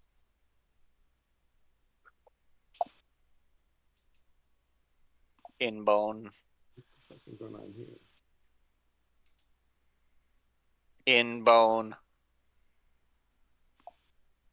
Hi, Rito. That's not nice. Hey, what do you get, Till? Chauncey goes at a 5. Decent in. Goes at a 5. So, as these raven swarms, these undead raven swarms with red eyes are just, they all looking at you and they're cackling and the house is making noises and they start descending down on you. Everybody give me a will save. Oh, Oh no. Well, As Will it save, seems baby. like evil itself is descending on you in wave upon wave. 15, Horton, for Oh double. my God. Yep. Fuck me. Jesus Christ, 7. Nice. Chauncey doesn't seem, he's nonplussed. Riven and John, you start freaking out. As do you, Joe. You're not mechanically As does Glurk. frightened, but you're shaken. As does Glurk. As you just feel like the end is nigh, and everything that you have worked for and striven for is all going to be swallowed up by the maw of pure evil. Boy, that is just some negative And shit. Normal And Tuesday then for just- Rito. And then, speaking of Rito, just to that point, Farrock, as you're just closing your eyes and shaking and Yep. asking yourself why you ever got yourself into this, your eyes open again and you peer into the distance and give me a perception check. Okay. Terrible. 19. Oh, Joe, as you are just shaking, you peer into the distance and give me a perception check. Ted Lang. Let's see, 28. Oh, yeah. Okay. With a 28, feel all hope is lost. And then just at that moment, you see the first rays of sunlight cresting over the hill. And And, at that same moment, you see a blinding prismatic light start coming from the distance in what looks like, and you hear riders 3 riders to be specific. And you can't tell who or what they are because you're blinded by this light. In fact, you're powering down, and all of you, a second later, it washes over all of you. And just at that moment, all of these ravens seem to turn and they stop. Like somebody hit the mute button and it's soundless as they all turn in the direction of their heads snap to the direction of the light source. And then, as if they're being bathed by the flames of hell itself, they all panic and start flying away over the cliffs. Woo! Just completely vanishing as this nimbus of light comes closer and seems to be disinfecting the entire area, for lack of a better term. Did we have to look And to the east on the as the third riders day? get closer, So, what? How do you usually Just let him finish. Let him finish. Sorry. and as the riders get closer, you see. Mithrandir. Look, you see. Let me drop in your handout. Skinsaw man. You see the Skinsaw man He's creepy. in all of his glory. Yeah, You finally. see 3 characters. Ah. Nice. It is the Grey One Wizard. you've never seen before, but 2 others seem to be old favorites as my balls. Yeah, I hit the wrong button, Rito. I gotta get better at this. It's killing the drama. Right? As Maybe it's adding to the drama. or maybe it's adding to the drama. As you No, it's killing see it. none other than Shalelu, Shalelu. some wizard, weazened old wizard, and Davrin come thundering down the road. Do you all see them Mhm. in your handouts? Yes. Yeah. Deftly Nice. handled. Oh, one's a little small. Get up, Rito. And if I could just pluck Davrin. Why is Davrin not moving? All right. Well, anyway, Davrin's not moving because he's dead. But and they all ride up and they kind of form a half arc. And you see now that the light had come from a gem, a large crystal that's in the staff of this wizard or cleric or something, this magic user. You're not sure of what origin he is. And Davrin's starting to really fucking piss me off that he's not moving. Anyway, imagine Davrin there.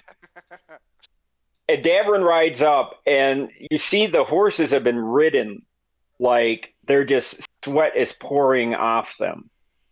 And Davrin jumps off the horse deftly and walks up to Jilbar. And Jilbar, upon seeing him, you rush up to him. And he says, Jilbar, well met. Davrin, we did not look to see any of you here, but your timing was fortuitous. We had a very rough time in the misgivings. We're able to defeat Foxglove, this current version of Foxglove, and I'll nod to the body that Dojo has. The Skinsaw man, the one responsible for the attacks. But there's an evil presence inside of there. One of his ancestors, who's now some sort of a shade, lich, something. And he, unfortunately, and I'll nod to the moldering headless corpse that Glurk is carrying, he destroyed Bedhead. It was horrible to see. That's truly ill tidings. And he bows his head for a minute, and just then Shalelu's getting off her horse, and she bows her head. And the wizard stays on his horse. And he's just nickering his horse. And And Davern says, "Yes, we came as soon as we could. I was on my way down to Magnamar on business for the society, and I ran into my brother, who's aiding the town of Sandpoint, as you know, Yes. and he sent me here with great dispatch. He said you might be in great need. So we have ridden as quickly as we could. We covered the span in less than an hour with these great steeds of ours from RotRL. No. From the Shawante Plains. And now perhaps some introductions are in order. And just then the wizard kind of ambles off his horse, and you see his picture, but he think of, do you guys remember the wizard from the Holy Grail at the end? The The wizard Tim? Yeah, Tim. You will call me Tim. Yes, he kind of looks like him. Okay. And Didn't he have horns? yes, yeah. He's not wearing horns, but he looks kind of old and disheveled, and he gets off and he kind of howls on his staff. And Jilbar, you sense a latent power in him, but to everybody else, he just seems like kind of a doddering old man and kind of scratching your head as to why he's with these two great warriors. And then just at that moment, he walks up and he says, "Please help. Oh no. We didn't do that. Horton, when you go that high in the register, it doesn't come across on your mic. Mm-hmm. Oh no. Thanks for singing beautiful music. May I introduce myself? I am Don Father. Almost. And everyone kind of looks around awkwardly, and he kind of waits for some sort of recognition. And Haas jumps in and says, "May I present to you High Cleric, High Dawn Father, Olmus Berillion of the Free City of Olmas." And he attempts to bow, but he's kind of doesn't get that low. And he says, "I hear you have a leg problem. In there, we think it's possible the whole house is his philosophy.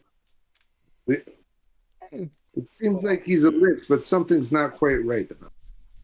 Don't And listen then to he him. He's just starts an apprentice. tottering by all of you and almost knocks Rito over, knocks Sparrowhawk over. He's moving quicker than you would expect. He says, "Let's be on with it. I want to back to Sandpoint Dungeon. Come." You follow him? Mind yourself, old man.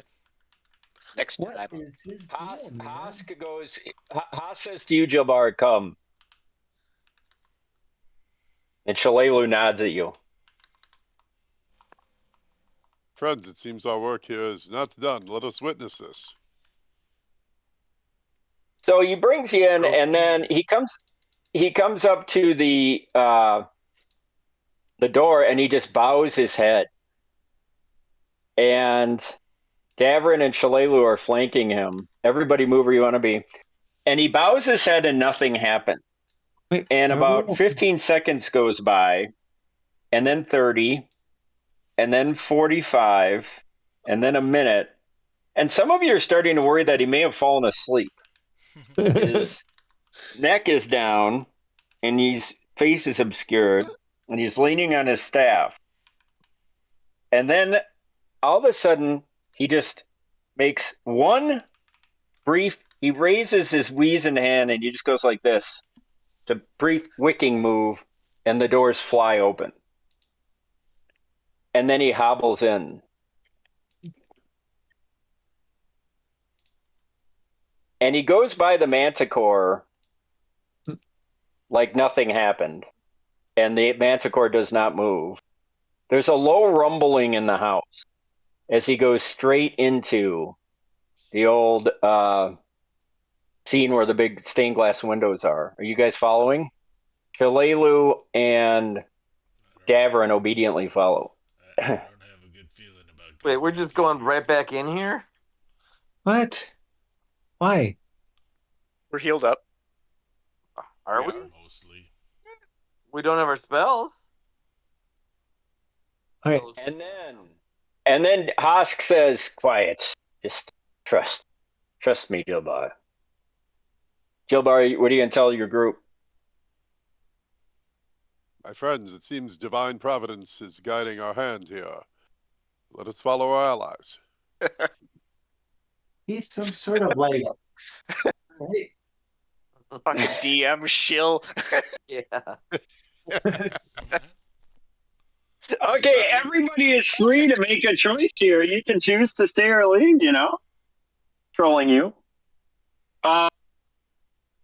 As you all walk in and you're kind of looking at each other like, why the fuck are we going back in here? The old man sniffs the air, and then he kind of shakes his head. And he says, normally, this would take hours. Hours, Davern. I have been working on this workarounds so we may get back to Sandpoint sooner. A feast? It's Davern. Have a feast, won't we? Yes, of course, I downfall it.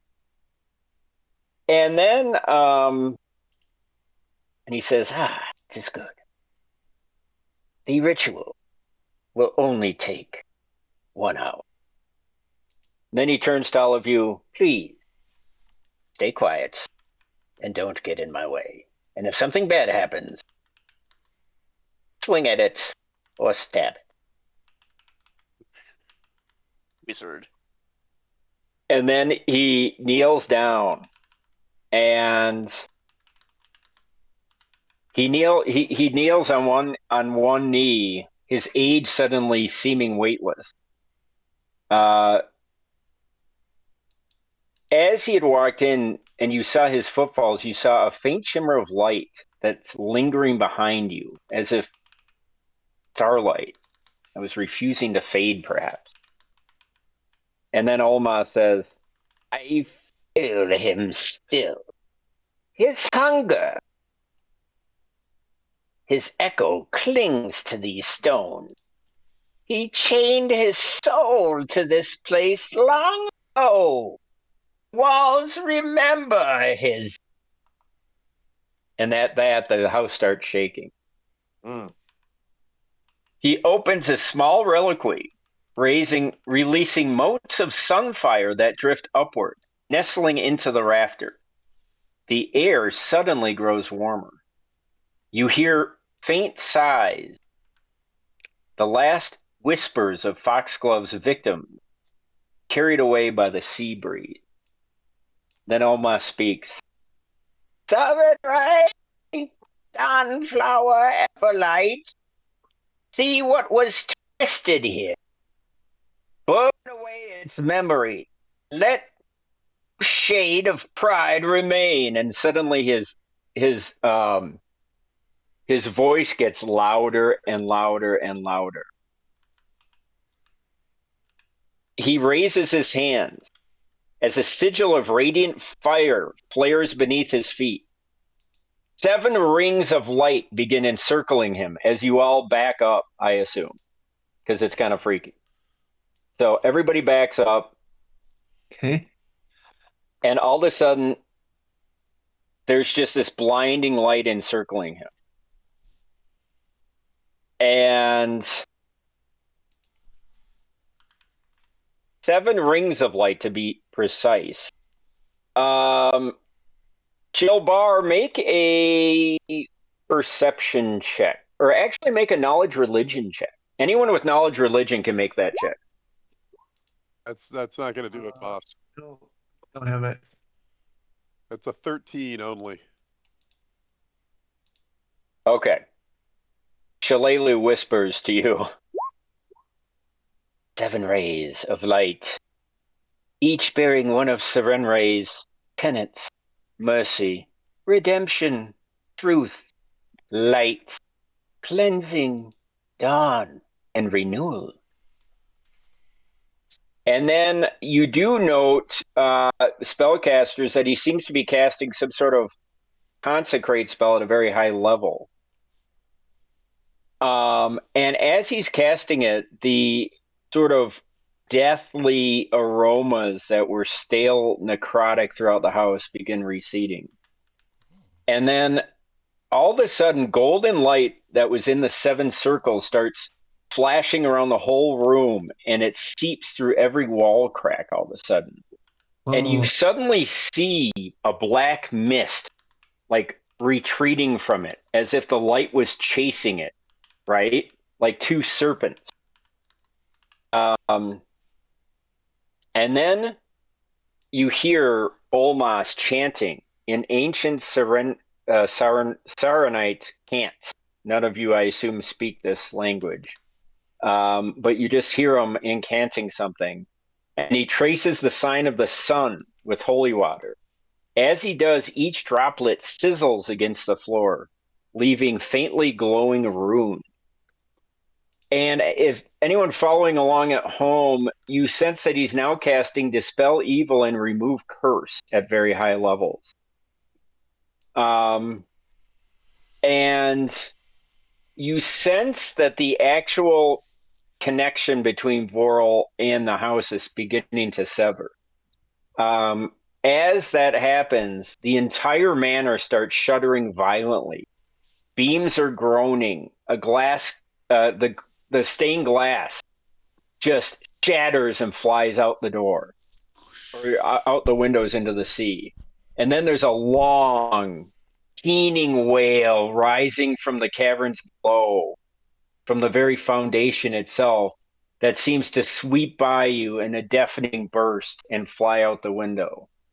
And as it flies out, you hear a voice, faint as smoke, whispering on the breeze. Mine. This house was mine. And Oma says softly, and for the first time solemnly, anymore. And then he casts his head down in reverence. And then he casts one more spell, and those of you keeping track, Jilbar and spellcasters, sense that he's casting a very powerful clerical spell called Sunburst, along with Consecrate. And the entire upper level of the manor, the room you're in, everywhere, light just starts beaming inward as if the sun is flying through the entire house. And you are suddenly bathed. The entire house is bathed with blinding dawnlight as golden beams burst through every window and spill out into the gulf. And for one breathless instant, for fishermen down in the Keys, for those miles away, they see Foxglove Manor light up like a beacon, and a ray of light goes searing into space. And then the light fades and everything goes quiet. And the only thing that's left is the faint scent of roses and salt. Ah, roses. And then Olmas kind of totters up and he says to Davrin, but you hear him. The disease was his heart, you see. A rot that spread from soul to stone. It will trouble this coast no longer. And then he kind of leans on Davrin for just a minute as he gets up. And Davrin says, "Thank you, O wise." Says, "Boss, And then he looks up at all of you and says, "Go get lunch." Gladly, I've worked up an appetite. You mean you? So what do you guys do? The three walk back to their horses, and Davern grabs you, Jilbar, and says, "I'm glad we could be of help, Jilbar, but you need to get back to Sandpoint. Trouble's brewing again. A different kind. I'll say no more." And then he rides off with his compatriots into the sunrise. Let's go back to Sam. Yeah. All right. Get some lunch. So, you guys are going to head back to Sandpoint? Unfortunately, you're going to have to schlep. I don't think you have those sweet steeds. Schlepping's For any what we do steed. best. Yeah. So, Yeah. we'll say it's a bright, beautiful morning, fall morning. It's almost like the weight of evil has been lifted from this coast. And as you're walking away, any of you who look back, look at the house, and it looks far from the menacing mansion that almost had an evil, brooding personification. It looks like an old, tired castle that perhaps one day will be restored to its former glory. Just a question: was the cleansing that just occurred by Olmas? Did we have? Was the body of Aldern Foxglove also? I assume we brought that back in with us. Is that officially cleansed now? Do we feel good about that? It is. He is now just looks like a slain man, like he was when you first saw him, a young and dead young man. Then perhaps I don't wish to honor him, but it seems only right that we should bury him off the trail here, near his family's manor. Would you all agree with that? And if you wish to do so, yeah, near B1 there was an old graveyard here. Yeah. Do you guys want to do that? I think we can spare an hour to do this. It seems the right thing to do. Of course. He was a stalwart fellow, a brave warrior. What say you? Corrupted what's his warrior. little?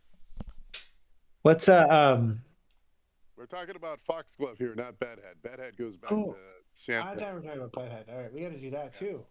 Yeah, but that's back at Sandpoint. Give them both Okay. their withered genitals back. Nah. Hey, so But as we're you head walking, back on the road, and let me get you back to that map, I believe. See, was it this map? No, it wasn't. Oops. Let me get down here at the bottom. So here we go. And let me get the party here. Boom, boom, boom. You remember the old Sandpoint Hinterlands map?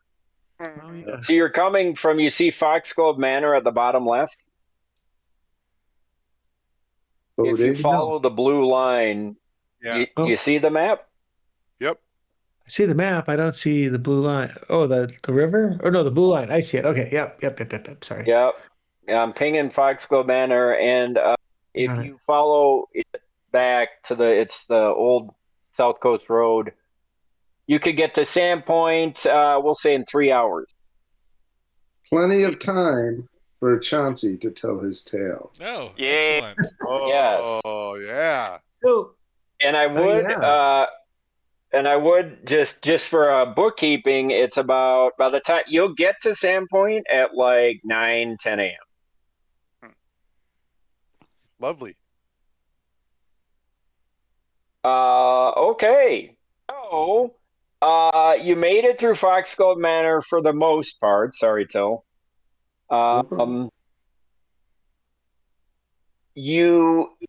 You sense a weird growing confidence. Perhaps it was Olmas breathing that wonderful, powerful goodness into your fearful hearts.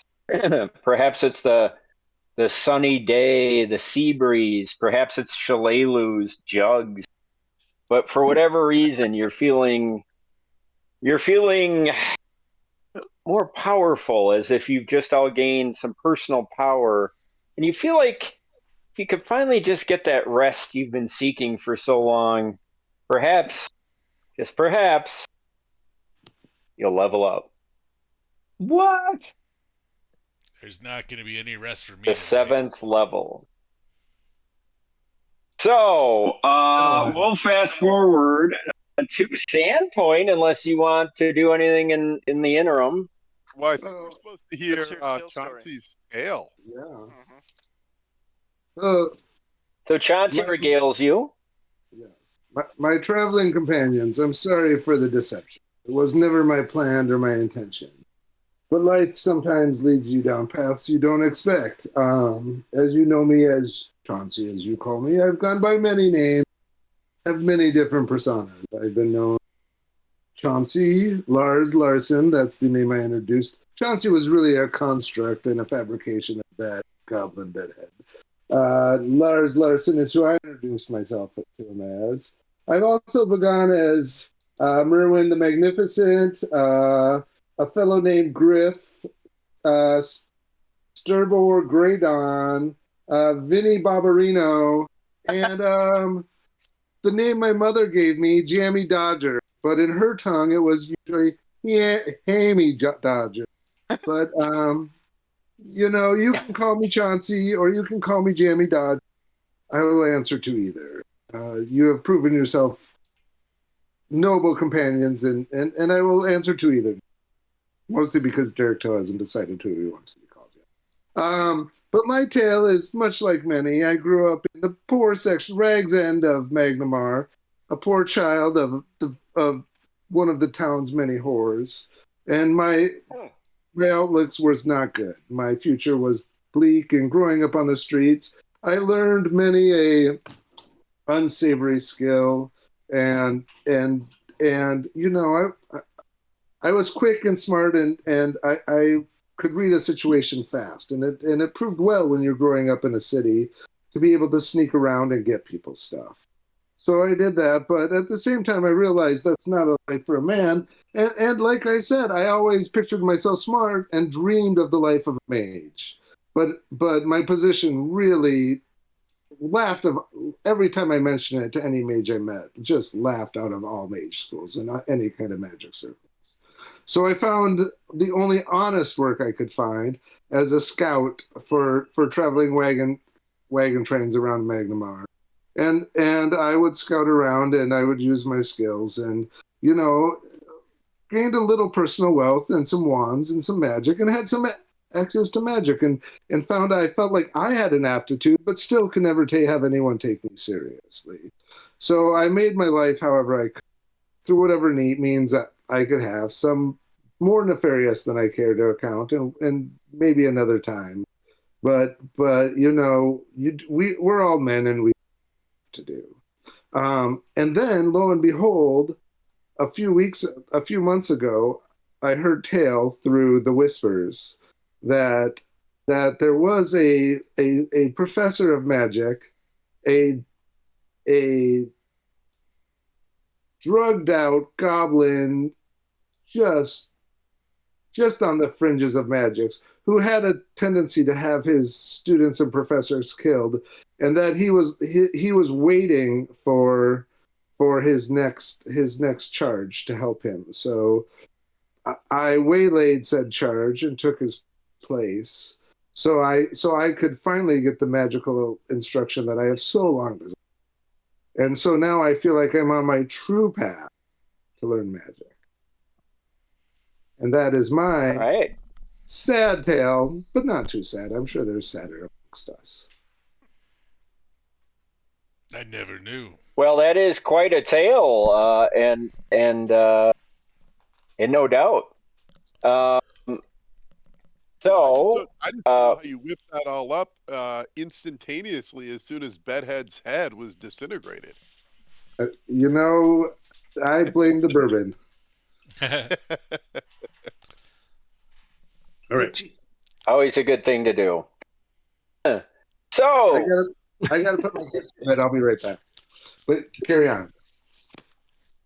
Carry on. so you guys are actually going to come winding through down the coast road. So I'll get you to the front gates, and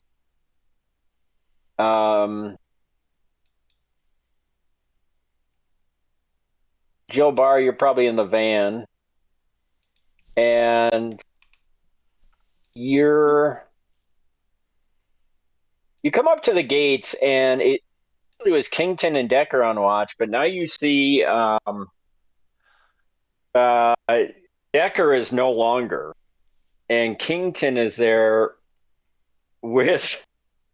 It looks like he just looks pale and wan and sort of like he's lost a bunch of weight and kind of white as a ghost, but he's still alive. And he says, Jabbar, the heroes of Sandpoint, we had feared you dead. Alas, your premonition was true. We have lost our compatriot Bedhead to a horrible evil, but the evil has now been dispatched, and we are returned.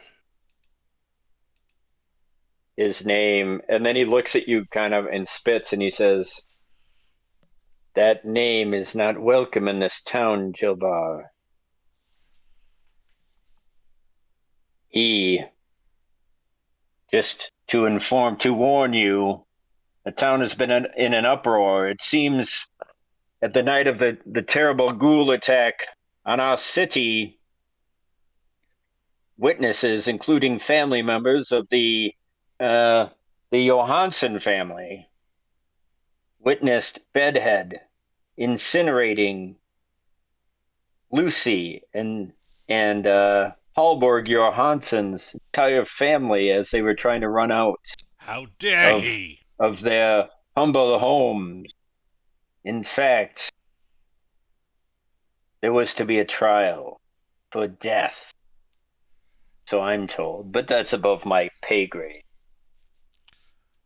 I always had a bad feeling about that goblin.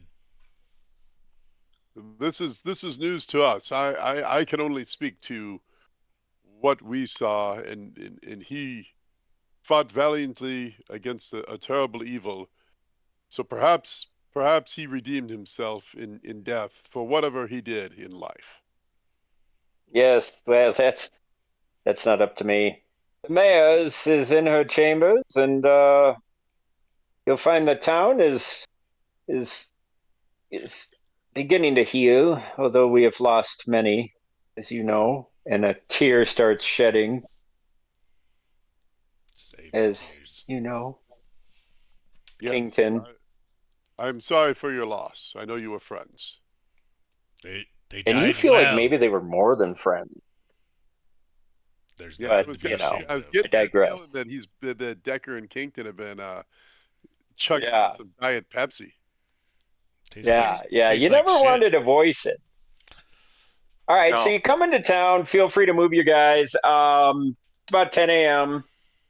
He also tells you that the that Commander Hosk, Davern's brother, who had taken temporary sheriffry of the of Sandpoint, has been dispatched back to Magnamar with a guard, and that happily Sheriff Hemlock has healed, is on the mend, and is back in his command post as sheriff of Sandpoint.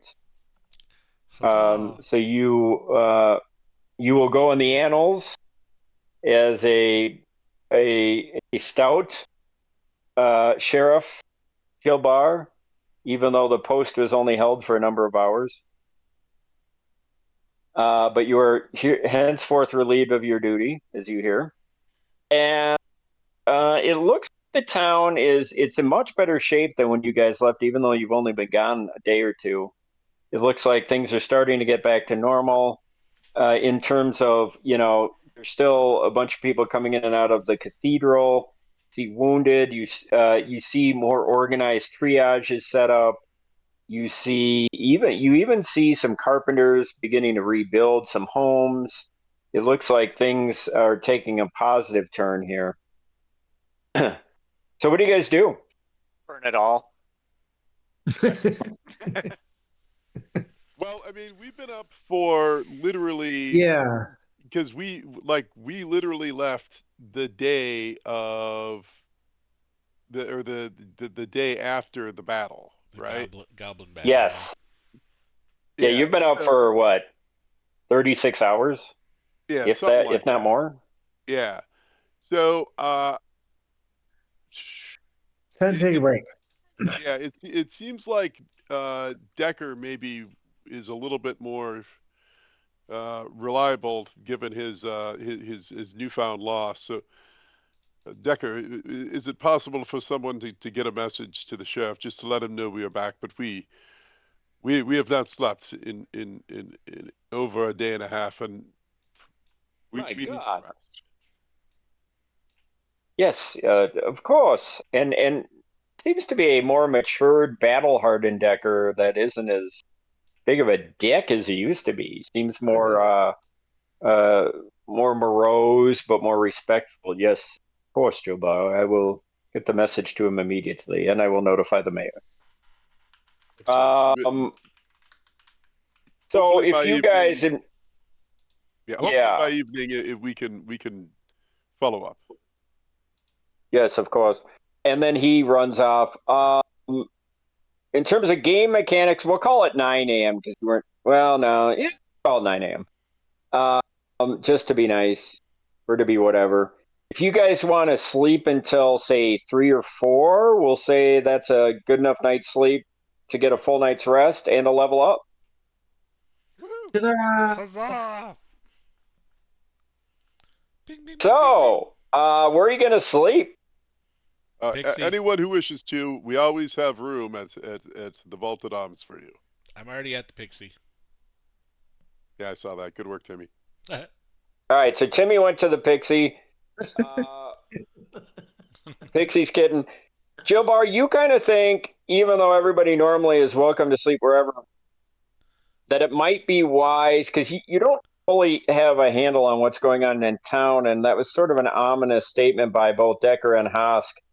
You feel like maybe you should keep the group in your house until you know what's going on.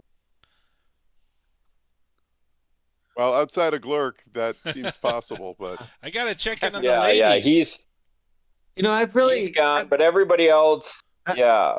I really think I'm kind of trying to follow Glared as a wingman. So Okay, so Riven and Glurk just go running off, and you're like, oh, whatever. But Tony, everybody else you got can somebody for sleep him? In the vaulted arms. As you approach, Renata comes out and drops a bucket of water she was carrying and runs up into your arm. The kid starts screaming, and everybody's happy. Fascinating. You're back. what was that? You hit the highlight notes again, Horton. I couldn't hear it. Oh, I said your wife is all excited. Jill Bar, you're back. Oh, I will of course grab her and Renata, my love. It is good to be back. My friends, we are all going to we are spent. We must rest. So if you guys all go into the hay lofts or wherever their beds or whatever, the second you put your heads down, you all pass. And we'll fast forward to late afternoon, around 4 o'clock. Riven and Glurk, you get to the Pixie's kitten and still kind of all destroyed. They have made some sort of a simple lattice kind of makeshift staircase so you can walk up the stairs again, but that grand staircase is destroyed, of course. You still see the blood stains on the carpet where the former mistress had been slain so brutally in the ghast attack. And you walk in, Glurk, and the girls say, and everybody starts running and says, "What's the new your girl's name?" Tani. Tani. So Tani comes out and she looks like she's aged a few What? years and looks more regal as she's now the new mistress of the Pixies kitten. And she comes out and she sees you and she kind of gives a girl like squeal again and jumps into your arms. Riven, you're standing in the background looking kind of awkward, but then a couple of girls run up to you and start, checking on you and fussing over you. And we'll say you guys spend a leisurely afternoon and somehow find enough time to get a few hours of sleep so you can level up. Perfect. So she's not like White Snake video old, is she? Whoa. No. We'll say I was trying to get more like she's like, has new responsibilities in the last few days. Yeah, she's kind of taken over, right? Mm-hmm. Excellent. Yeah, she's the new chick. Wait, I'm confused. Okay, so you guys have to tell me how you want to proceed. We could go over 7th level characters. We can buy any supplies. We should tie up a bunch of loose ends. You do have all those letters that you got from Foxglove's Den of Iniquity in the cavern. One of which was that cryptic letter he received. You have the keys that you have surmised, one of which is to some sort of townhouse he owns in Magnamar. You have much to discuss with the mayor and the sheriff, not only about Sandpoint, but about Magnamar and all of those dynamics. How do you want to proceed? Well, I think we should talk about 7th level dudes. Yeah. Yeah. Dudes. Dudes blowing dudes. So, let's all introduce our 7th level characters. Let me officially close out your 6th level guys and pull up your 7th level guy. I still have to send go you first? first. Yeah, that's fine. We could play Lars at 6 tonight. Right back. No, I got him. I can send him in 2 seconds. He's done. Also, make sure you get him to my Gmail too. I'll put him on the website. I will. See, I've got Riven 7th here. I think I got it. Yeah, if we want to take a 5-minute pee break, booze break, go for it. That would be the time.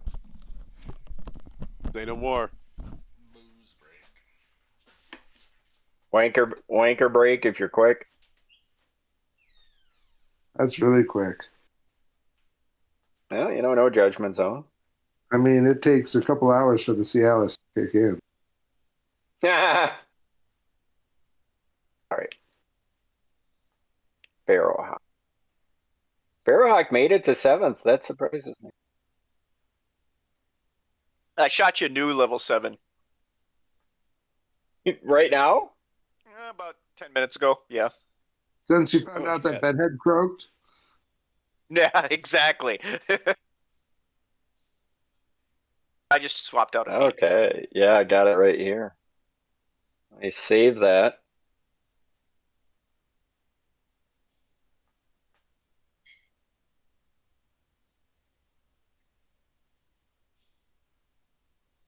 All right. Fucked up my critical hit so bad the other time that I was like, you know what? I need to do a spreadsheet, and so I did. I'm always a big fan of the spreadsheet, Rito. I am a huge fan now too. Yeah, it's hard not to be, especially when you get to higher level. Yeah, it just makes everything so start much getting easier multiple than attacks. doing math. Yeah. Yeah, I agree. Let's see. Sad DTD.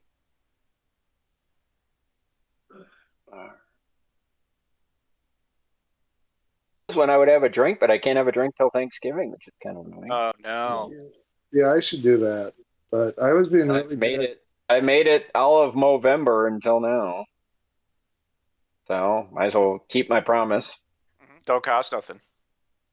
Won't cost nothing. It's interesting. I just ran over Finn's character. Yeah. The longer you go without one, the more disruptive it is to have one. Yeah. That What's is true. funny, and the more it tastes weird, like I just remember coming back from Duluth when I had that first drink, and it Mhm. tasted gross. It tasted like when we were, kids. Yeah, I bet. But then I had that second, and then everything just kind of kicked back in. It just all got good again. Yep. Yeah, Get you straight. but yeah, I digging the new field. The new field, though. I think I'll have a few drinks over the break, but jump back on that bandwagon Monday morning.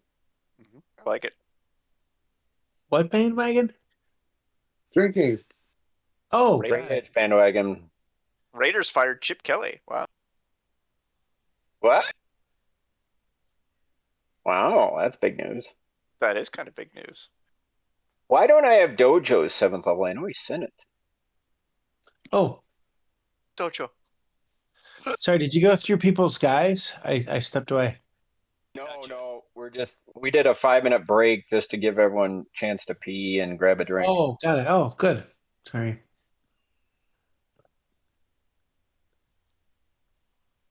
So were you thinking we were going to actually try to fight that Lich?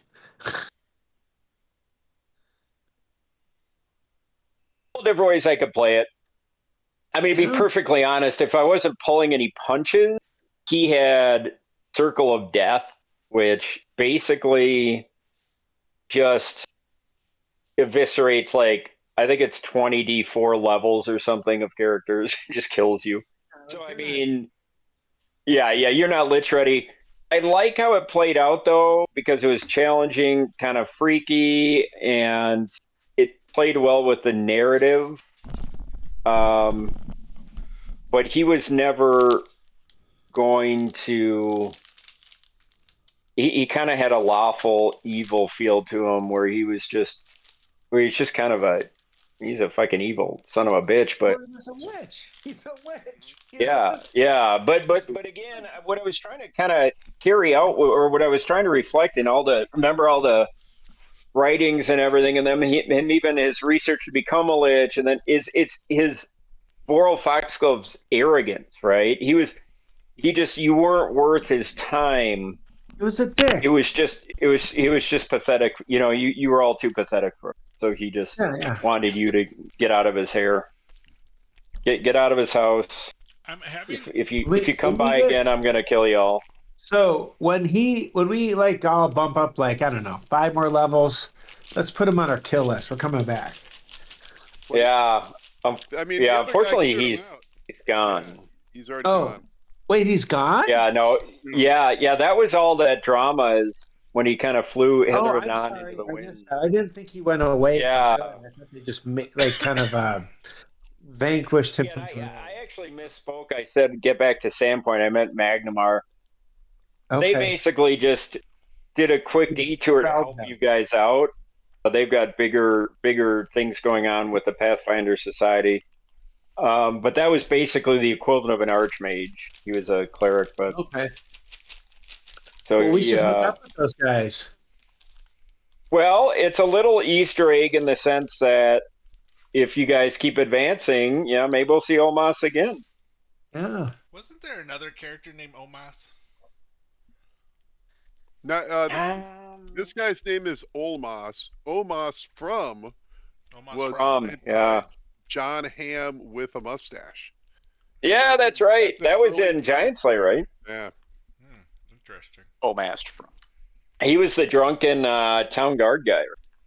Correct. Yeah, I think I like that character, and I like playing all that out because it kind of ties up that plot device.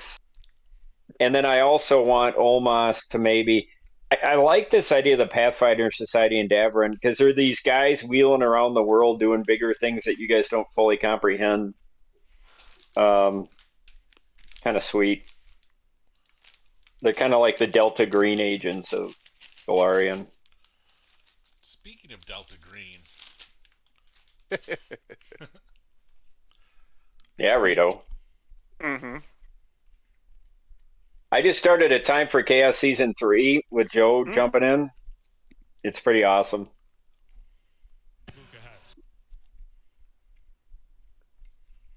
Time for Chaos. You got to get on it. Mask It's of Cthulhu. Nyarlathotep, right? Yeah. Wait, what is Yeah. it? It's good. So Glass Cannon did a series for Massive Nyarlathotep. They're in their third season now. They're playing Chaosium's Call of Cthulhu game. And then kind of adjacent to that is a different game systems kind of Cthulhu-esque mythos campaign set in more modern times. Well, they're both set in modern times or within the last 100 years. Delta Green. Network, like on the podcast. Yeah, the Glass Cannon Network. Yep. Glass Cannon, right? And so it's like two Cthulhu mythos-inspired game systems. Huh.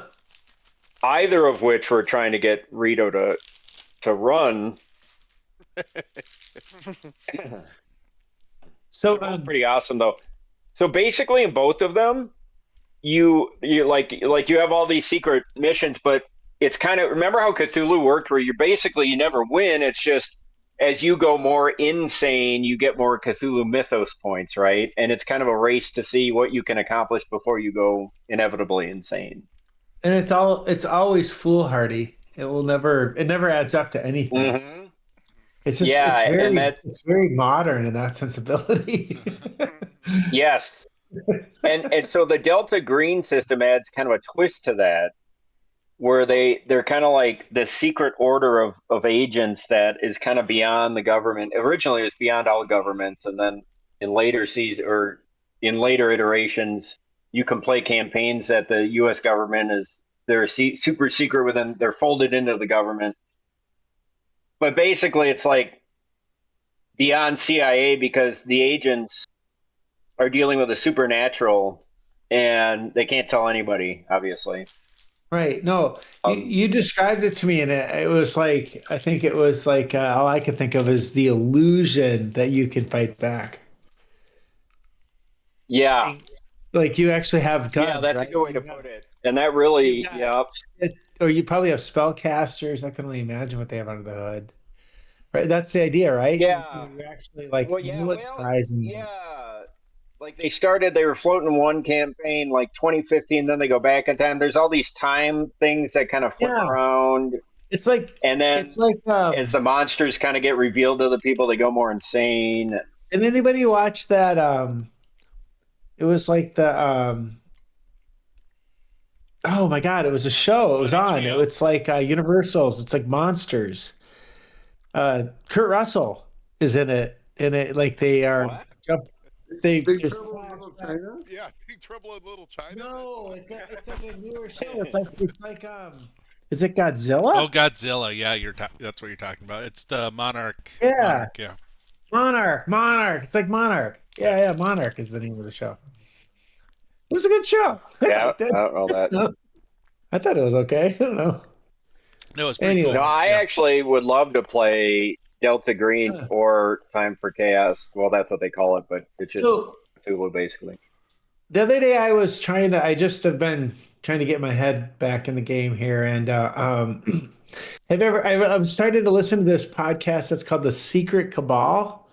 It's just a RPG podcast. I'm sure there's thousands of them, but these guys are good. But the funniest thing is they were going through like this like big conversation about detailed gaming systems or not detailed gaming systems or indie gaming systems. It was kind of interesting. But the thing that was funny, and I think I'd heard this a long time ago, is they were kind of describing like, Pathfinder 2E is like kind of like, more detailed XYZ. And just like the Warhammer's fantasy system. And I was like, what the fuck are you talking about? Like that game system was the most basic. And then I forgot that there's another publisher, like Games Workshop is out of the business of role-playing games.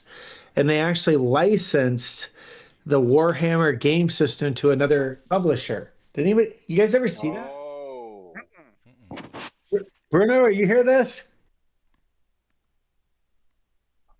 Anyway, supposedly it's like wicked brutal. Like you're like it's just like I don't know. Yeah, I know. It's I've seen it. I didn't it's Fantasy Flight published do it for by a few years. what's that? Didn't Fantasy Flight license? I know they had a an actual Warhammer 40,000 role play that I think Really? Fantasy Flight was doing. Fantasy Yeah. Flight did? Mhm. So this is by nope, stand No. by. Uh fantasy role playing. Anyway, I'm sorry, I'm kind of killing this. That's great. Killing it with awesome. No, Fantasy I'm Flight published the it's third here it edition. is. What's that? Grimdark. It's who publishes the Oh, fucking thing. Fantasy I've Flight got some published the grim. third edition under Yeah. license in November of 2009. They Yeah. did. Okay. And All right. a fourth edition rooted in the first and second editions was released under license by Cubicle 7. There we go. Cubicle 2018. Games. That's maybe who I found. Anyway, bottom line And is I don't think nobody's getting rich on this you've got stuff. those Warhammer shops all over the world. Yeah. They're not about I mean, I selling know role it's play. for. Yeah. They They're must not be about doing more role than play just games. the actual. Just 40K. They Oh, just it sell is? lead. They just Yeah. sell lead. That's all they do. That's all it is. Oh wow! And it's based. Well, I mean, and they have other stuff. I'm sure they have a copy. It's just not really like a point of view. Because I saw them and they were all over, like in the Scottish Highlands, like everywhere in the UK. Yeah. Dude, there's every one. town There's got one in Eden. Dude, there's one in Eden Prairie. Yeah. Yep. There's a Games Workshop. And then when I go tooling around the 5-state region, they kind of crop up in weird places. Yeah.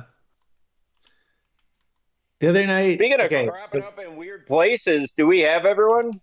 Oh yeah, probably. Survey Yeah. says I'm Yeah. here. killer. All right. Who's going first to describe your character?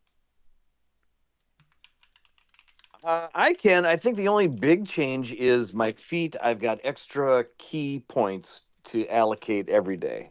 Juicy. I think I got an additional 3 or 4 for the day, and that's about it. I mean, BAB went up, skills went up, but that's about it. You have 2 attacks per round. How many key are you? Well, I floating had that. around now? I had that last time. The 2 attacks was in 6, so I still have that. And then 40 blows, but let's see. I had it. It's gone. But yeah, not a very exciting level for Dojiti. I can go next. Oh. Do it. Yeah, so Ribbon, I think the big thing for him is 2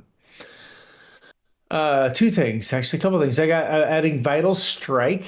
That'll be another fun thing to add in the quiver. And then now I get access to second level spells, Nice. of which I can cast Mirror Image on myself, as well as Frigid Touch. And I keep reminding myself I should stop taking all these fucking cold spells with these undead things, but that's another thing.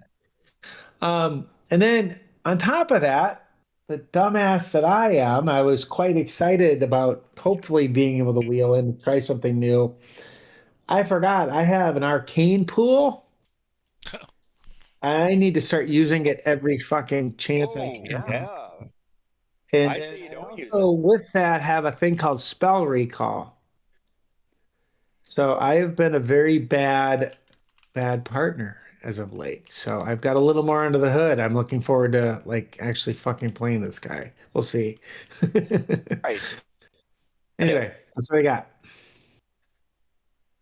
Do you get a feat at 7th level? If so, what feat did you take? Vital.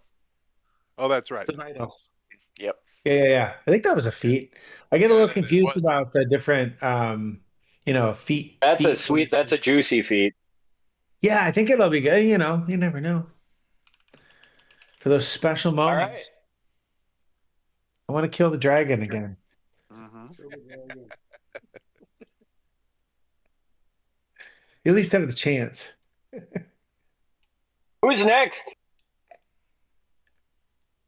Let's have Till go so he can describe what class he is. Yeah, No, I'm kind of I'll go. curious. I'm just sending it off to Horse. So give me a second, and then Gotcha. I'll. Oh, did you go, Rito? I got Far Shot. Is my feat for this level. So What does that do? reduce the range penalties by half, so I can now shoot to 1,100 yards with a chance to hit, or 1,100 feet, excuse me. But the biggest fun is I get to study target as a swift action for fuck's sake. So now I can actually move and shoot and study, which is wonderful. I Nice. don't like it. Or do Well, a full round attack and study, which is even better. exactly. That's even better. So Move and shoot. We should start saying that more. We'll start coaching you. right. Move and shoot. All right, well, that's Hustle and bustle. spicy. Glurky? Okay, so Glurk had a couple things happen. One is probably the biggest thing is his blood. His blood of life skill has gone up to fast healing 2, which is Bullshit. awesome. Oh. And when he's raging, and got second level spells. Kind of boring. Going for also mirror image, just like well, yeah, mirror image, and I think I might do false life. The more the merrier, man. Yeah. Yeah. I got a feat, but I don't. I'm not happy with it. Can we still change that before we have finals? Well, what do you have now? I was that gonna you're not take happy Vital with? Strike, but you just took Vital Strike, so I might want to do something different. Well, why again? More the merrier. Yeah. What's wrong with that? No, it's not copying. It's pretty awesome. It's killing Yeah, it's shit. a very individual thing too. It's not like it's. We need to get. We need. That's more of that is good. I know. I took I would Mirror agree. Image and Vital Strike. No. So did you. So Good. Yep. Cheating on people's homework is always great. We're now we're doing things that we like sometimes do in groups ourselves, and we can those people can do bad ass shit. And yeah, it's pegging up, man. It's I'm good. up to 18 rounds of rage now too, which is kind of nice. Damn. Oh, Wow. that's a lot of anger management, man. Mm-hmm. Yeah. That's it. All right, well, let's get the show on the road. Let's circle back to Till. All right. Hey, what am I? Chopped liver, Yeah. motherfucker? Oh, you haven't gone. Sorry. You go, Jill Bar. MB. So Jill Barr at 7th level, technically 6th level cleric, 1 level paladin.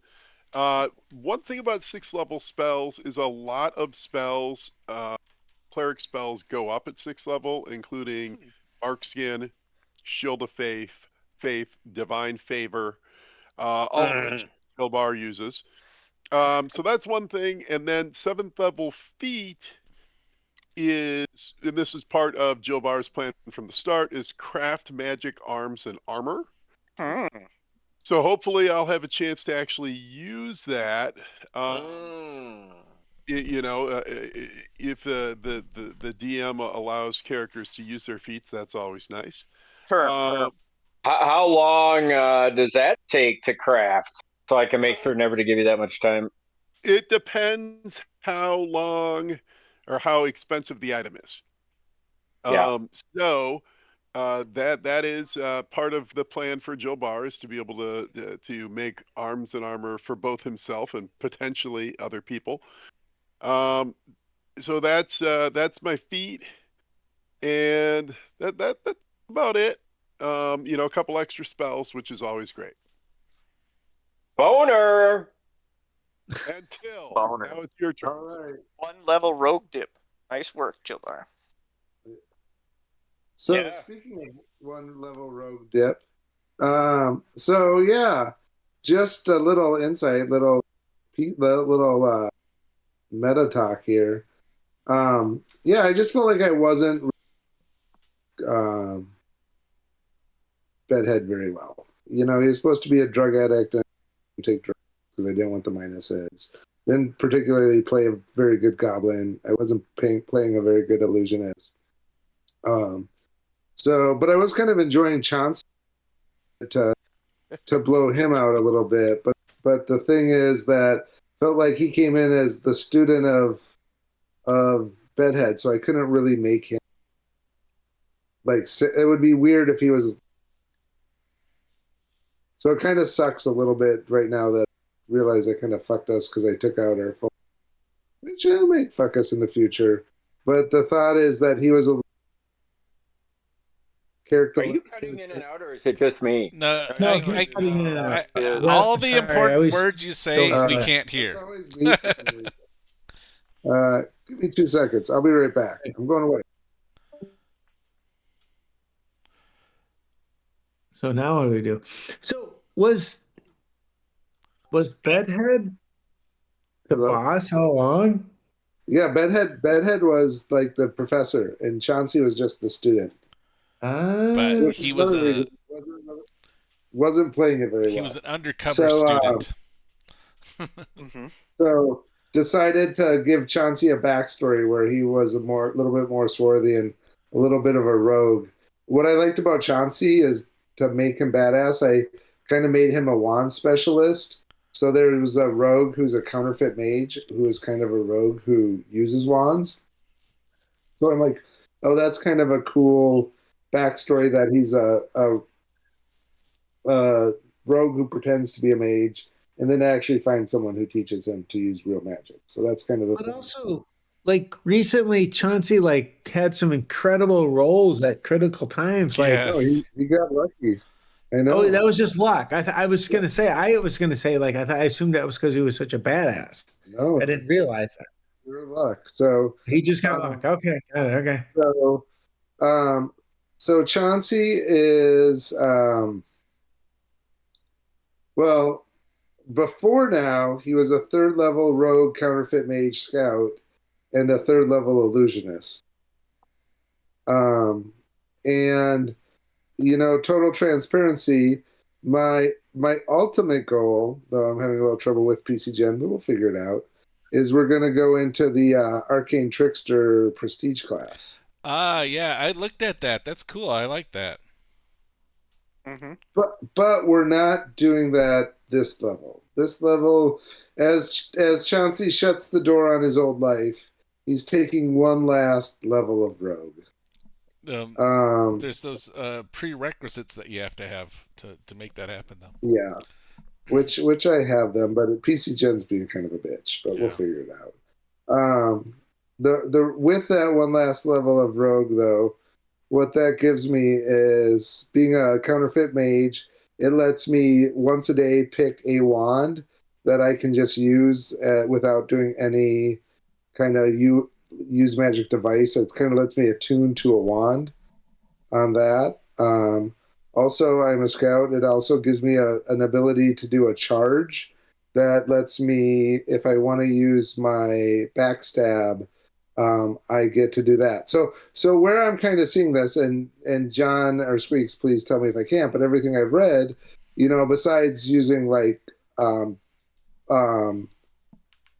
Chauncey's still kind of obsessed with wands, and he's a big fan of them, and that's his passion. So I think everything I've read, that besides using backstab, besides doing it with weapons, you can also do it with spells as long as they have to make an attack, right? As long as there's an attack roll. So like shocking grasp, stuff like that. So sometimes I want to backstab with wands. I think that'll be fun. So he's got a couple wands up his sleeves, literally. He also has a short sword.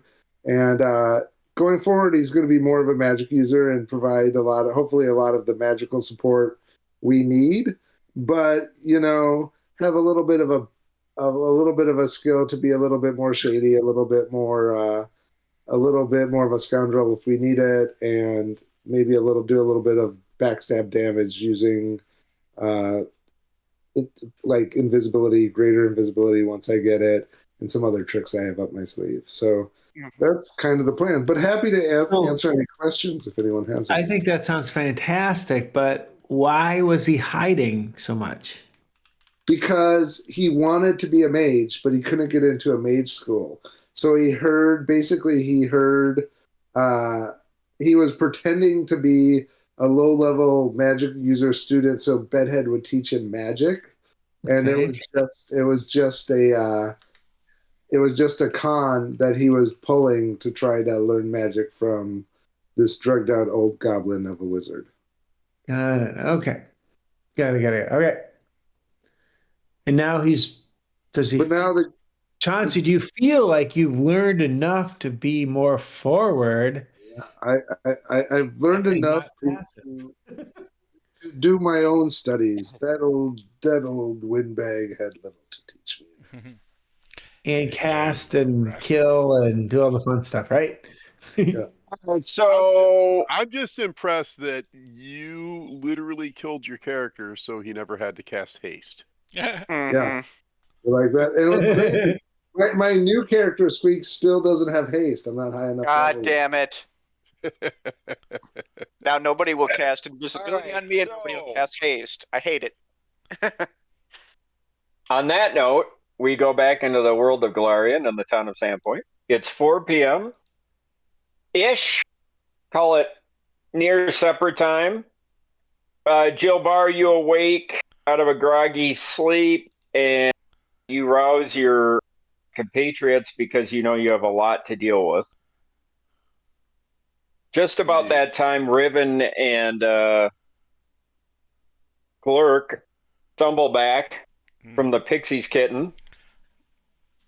So you're all together. Do you want to, and you do remember you're kind of going through, you guys all have a bunch of aches and pains. I don't know if you're all fully healed. You could address that. Yeah, we probably are not, but now that it is quote unquote a new day, let me roll some sweet lovin' twice.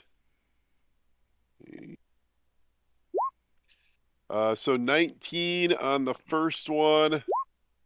So 39 all day. That should have everybody frosty. Oh yeah, I'm up to full for sure. Oh, Nice hey, work. what about my my negative levels? They go away after 15 hours, so I'm good. Yeah. You're not yet, but we'll just waive it. Sweet. Okay. Yeah. So, Jilbars, you're kind of healing everybody, and you guys sift through. Do you guys remember all the stuff you got from the townhouse, specifically from Vorl's? Does anyone have or not from the townhouse, from the mansion? Are you talking about treasure? Yeah, what did we loot from Treasure that or place? paperwork? Do you remember the stuff that you got? So I have been tracking the loot for sure. Now the only thing is, I haven't had a chance to kind of go through and liquidate everything, and I'll do that in the sometime this week and get everybody what the treasure breakdown is. And this goes back a while because we haven't had a chance, like our characters haven't had a chance to liquidate shit. So that part I'll get to everyone as quickly as possible, but I don't have it ready right now. In terms of what we found a fair number of papers, I believe, but I don't know for sure what's in that. Oh, right. Do we want to, is there anybody we can send those over to? So that is what I'm going to address right now. So you're looking through these papers, and as you recall, you had kind of gone into that cavern room where Foxglove was, and you had found the papers on the ground. And then he had the wolves had appeared, the dire wolves, and he had appeared, and you noticed them, and then after you killed everybody at the Skinsaw man, you had collected them up and just put them in a pouch because you were like, we should get out of here. And without all the chaos and everything that's happened since then, you kind of forgot about it, Jilbar, until now. And right as everyone was rousing up and the boys were coming home, kind of pulled it out and are sifting through it. And there's two pieces of, well, there's a bunch of drawings, remember, of you. Yeah, those have Charcoal already gone. drawings. Those have already gone into the fire. Okay. Okay. So you threw all that away. No. That's I too burned bad because that. there might have been some crypto or cryptic notes in there, but okay. But you Just memorized kidding. them first. No. Eidetic memory. Yes.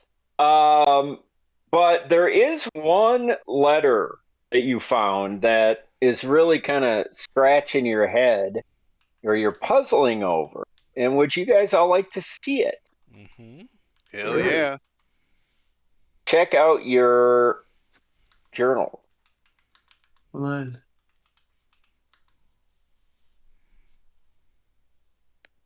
Oh. Oh, Who would like to read this letter aloud? I can try. Go for it. Aldrin, you've served us quite well. Oh, wait, let me put my glasses on. Sorry.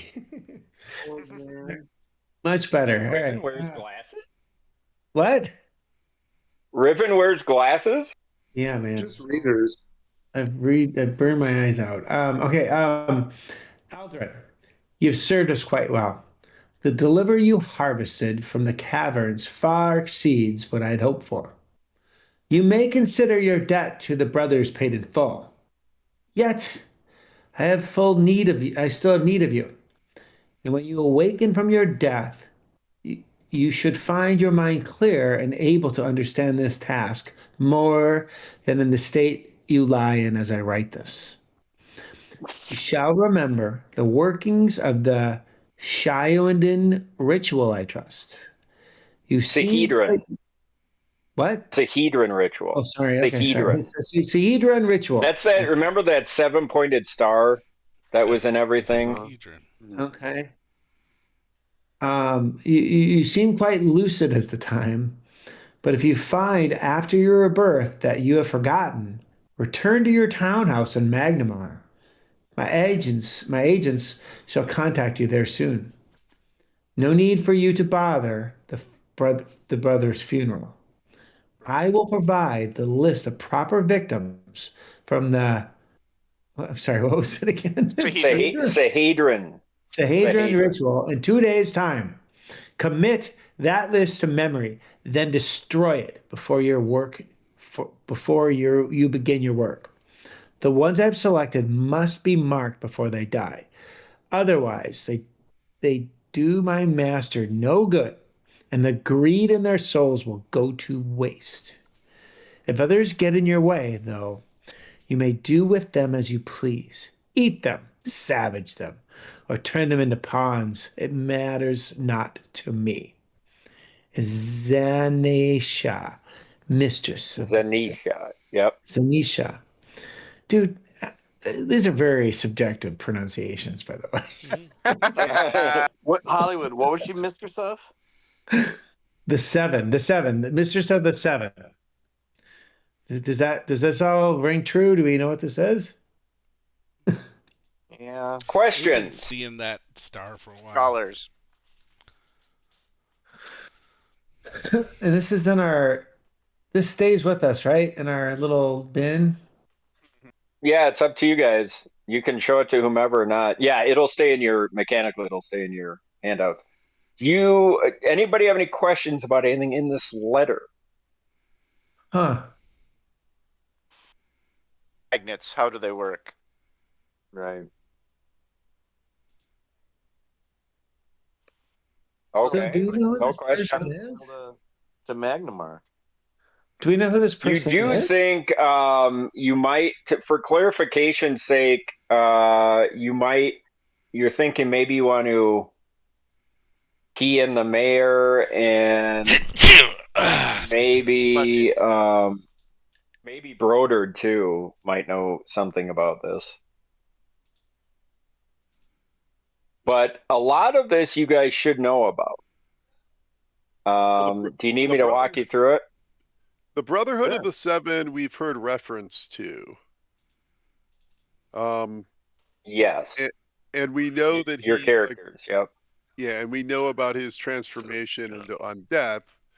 It's interesting to Yep. find out that apparently there's someone who is either higher up in the Brotherhood or sort of able to just say, yeah, you don't have to work with them, you're just working with me. And that might be an eyebrow raise, potentially. Yeah.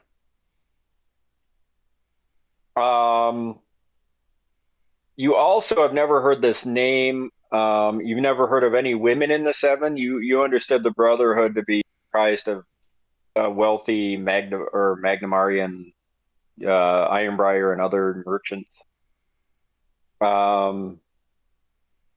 The other thing that might stand out, Townhouse of Magnamar, you knew about. In fact, you found a couple keys, as you recall, in the basement. That might be relevant there. Her agents shall contact you there soon is curious. Well, and then also talking about the greed of their souls being harvested for her master. Yes. What does that mean to you guys? I don't know. It's like the rise of the Rune Lord.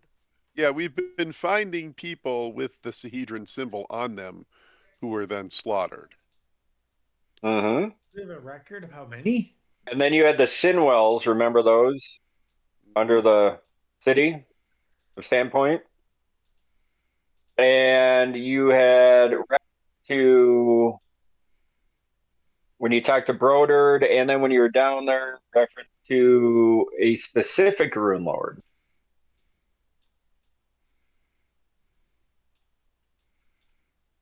Karzug. Yes.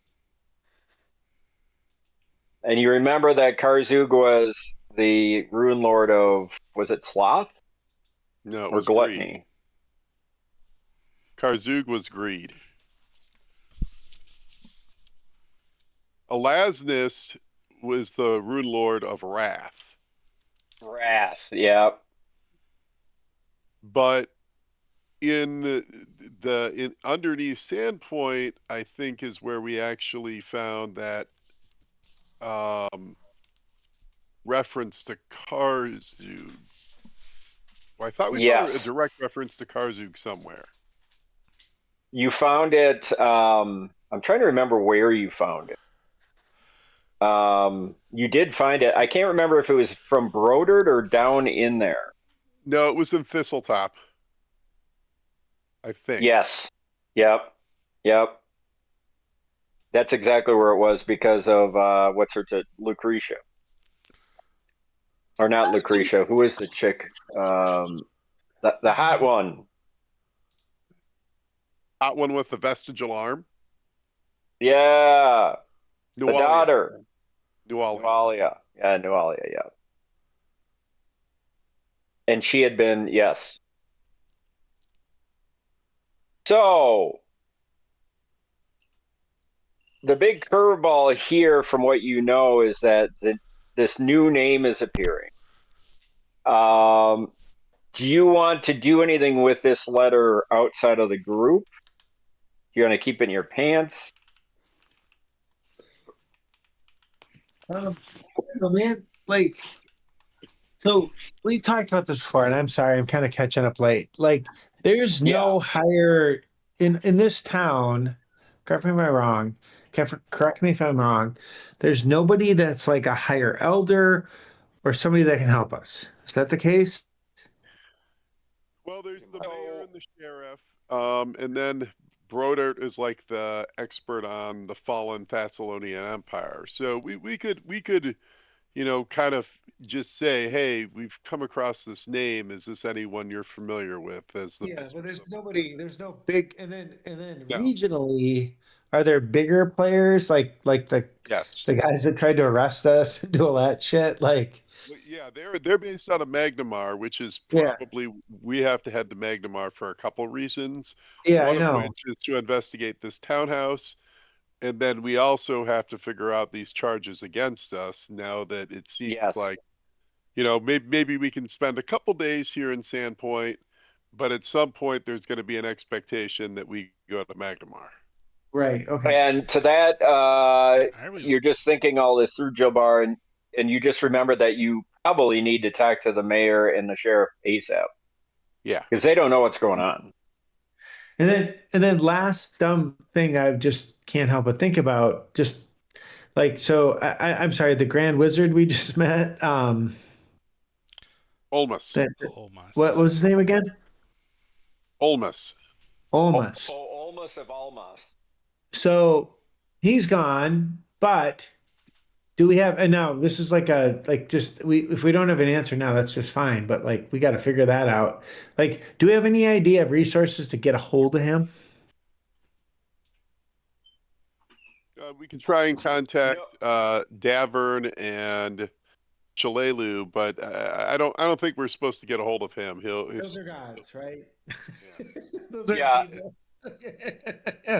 So like, but like, No, so Davern and Shalelu, who were with them, could talk to. Basically, those three were part of the Pathfinder Society, which is a kind of international society of adventurers who is doing things throughout the world to try to further the cause of what, truth and justice. I don't know how you would describe them. what is that actually a thing in Pathfinder? Is that a Pathfinder Pathfinder Society? thing or this game thing? Yeah, no, it's a thing. Oh, So they're sort of like, I don't know what the equivalent would be, but somewhere between the CIA and Special Forces. Like the Pinkertons, kind of. Yeah, so they're not really directly involved in the plot. They kind of weave in and out randomly. They kind of appear kind of like superheroes at times, you know, I'm but just they're not directly tied to this. The bigger going. I'm just thing going back to for the you point to know, where. Hollywood. Yeah. Yeah, well, just to catch you up, Hollywood, under the city early in the adventure. So the city got attacked by goblins. That's how the whole adventure started when everyone was first level schleps on a holiday commemorating Desna, like the beginning of spring, essentially. And then the they fought off the goblin attack, and then found out that the goblins have been infiltrating through the glassworks, which is owned by one of the major four power brokers in the city, one of the great noblemen, Kaijutsu. And he ended up being kind of a bad guy.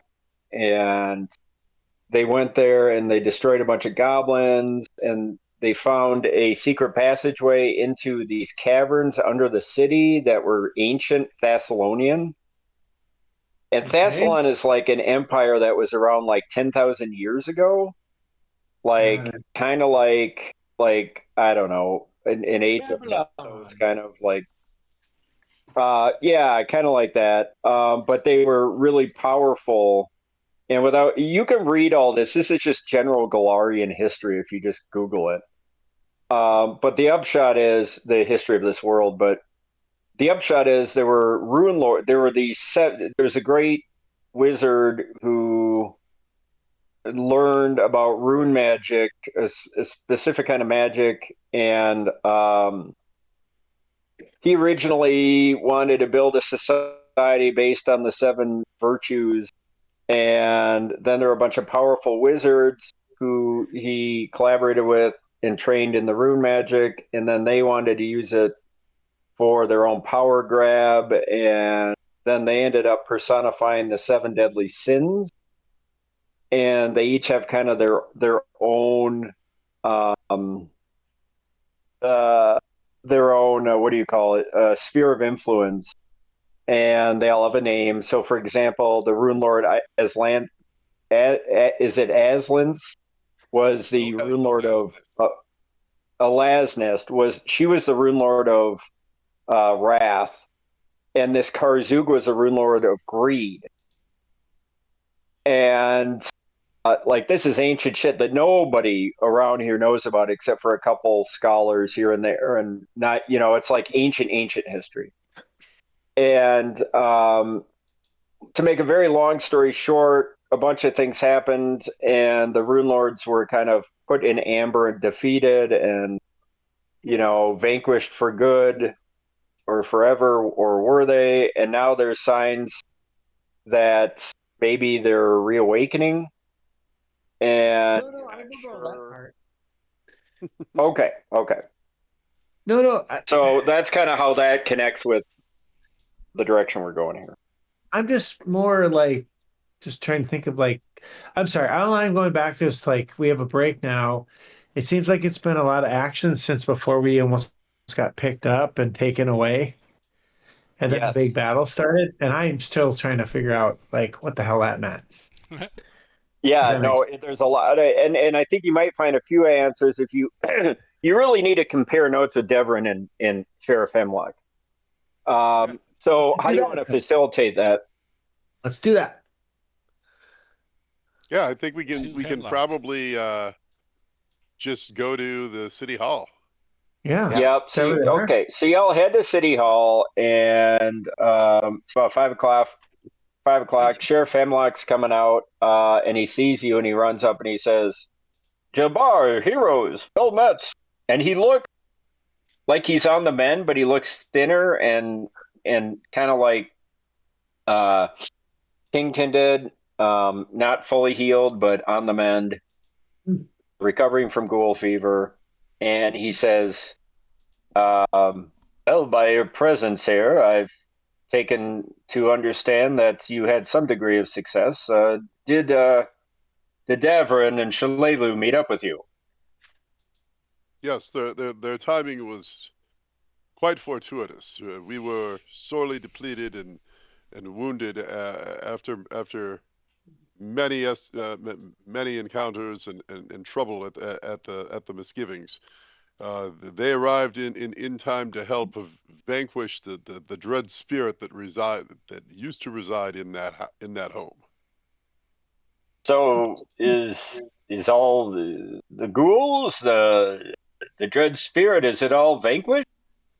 We believe so for now. Yes, we believe that portion of the threat has been vanquished, but we do have more to discuss. It is good to see you up and around, Sheriff. I will say, please, don't push yourself too hard. We could potentially meet tomorrow if you're headed home. We ourselves, we got back into town fairly early this morning, and we had to rest. We'd love to speak with you now, but if it's too much, we could meet on the morrow.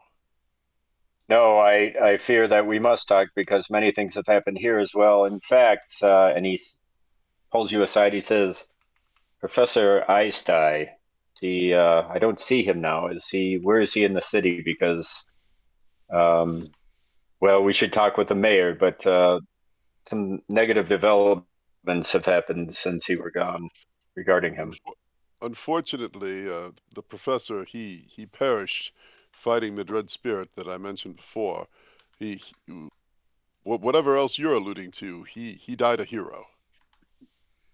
Stinky. Fighting a great evil. That's amazing. And he looks kind of like confused and sad. A lot of different emotions roll across his face. And then he kind of shakes off. He says, "Well, let's not talk here in the open. The mayor, she's going to be keen to hear news.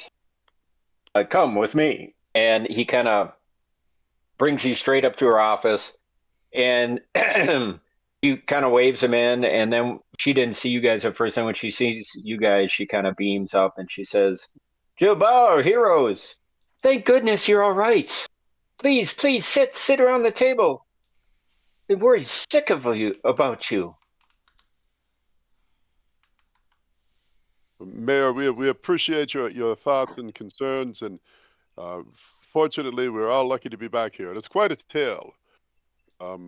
So you Let- kind of tell him the whole tale, and then there's a lot of shock and awe, and And then you tell him of the falling of Einstein, and she says, a cloud kind of goes over her face. She says, "That is quite sad. Given the circumstances, perhaps it's not all bad, as terrible as that sounds, because there was some news got out that during the battle, the great battle of town against the ghouls, that professor had moliated some of our townspeople. You know them, the Johansons, and all of their children, and there were some eyewitnesses, and well, word spread, and everybody is calling for blood." He did it for the greater good, God damn it! You don't understand him.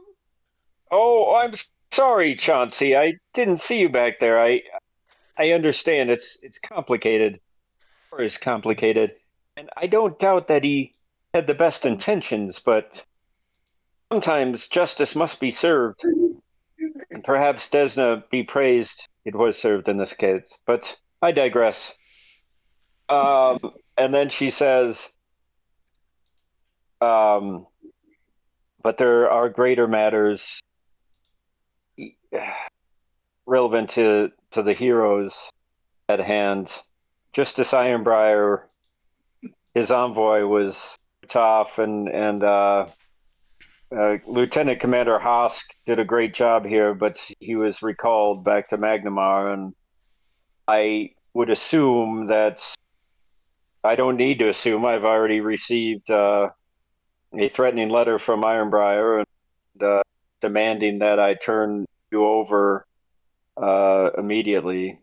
But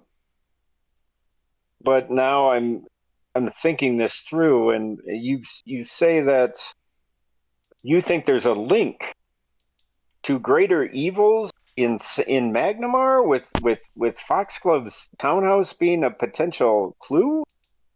And you think Ironbriar might be more involved? We have evidence of communications between Ironbriar and Foxglove. I won't say that it is in any way a full condemnation of Ironbriar, but we know that they're connected. And then we also have this other letter, which we just found, between someone named Zanisha and Ironbriar, or between Zanisha and Aldern, talking about this organization, the Brotherhood of the Seven. My goodness. You understand how powerful Ironbriar is. He's the Lord Justice, the head of all the justices.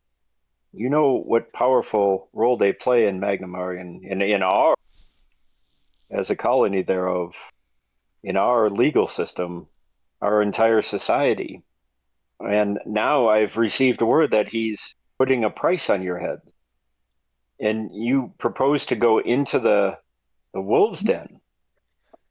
Is that wise, Jilbar? Well, what counsel would you have? Well, on the one hand, we need to, if Ironbriar is truly behind any or all of this, he needs to be exposed, but that is very dangerous. And Groberus, the Lord Mayor, can't be trusted as far as I'm concerned. He's smart, but he seems very self-focused, and I don't know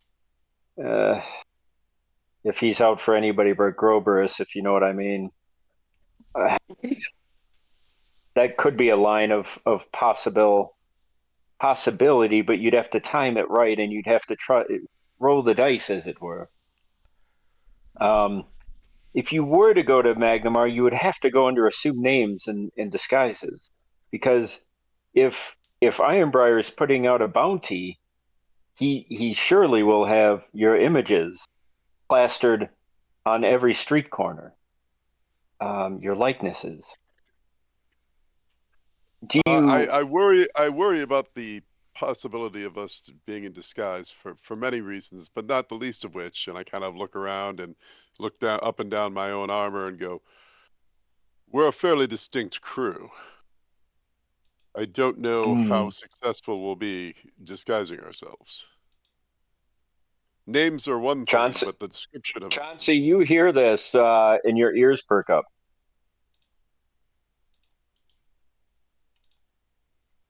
it. He's on mute. Bill! I got a sleeping family. I might be able to help with that. I know something about illusion and disguise and subterfuge. It is unfortunate my master, before his head was exploded, had a hat of disguise, which probably would have come in quite handy at this point. But Well, sure. the equipment wasn't destroyed in the disintegration. So we do have some skill. I have some skill in the matter, and some magical arts, and we have some equipment. And Joe Bar, I know you love your armor, but in a city, sometimes walking around in full plate is not the wisest choice anyway. So, sometimes we have to make sacrifices, sad though they are, to make sure that we play the parts we need to play. Remember, there are no small actors, no small parts, just small actors. And act well. And then at that, the mayor looks at you and says, "See, I didn't know you had it in you, but I'm amazed at your transformation." Sometimes when the plant is potted in a bigger pot, it is given room to grow. She looks at you knowingly. And she says, Jill Barr, don't you have some connections in Magnamar? I do, and I think we can count on several people I know there to assist us in our efforts. Now, having said that, again, to your point, just getting into the city, if there's literally a bounty on our heads, that is concerning, and it's also concerning. There might be somebody that can help with that. The sheriff pipes in, says, Crispin Greaves, and at that name, the mayor looks sidelong at Hemlock and says, "Are you serious?" Well, let's just say he's effective. Can he be trusted? For the right price, I think we could trust him. Well, desperate times and all that, he says. And then he says, we do have a contact in Magnamar. Hemlock's old association from back in his Shawante days. No disrespect, Hemlock, but I know that Yes, I know what you're saying. I know what you're saying, Mayor. Did that.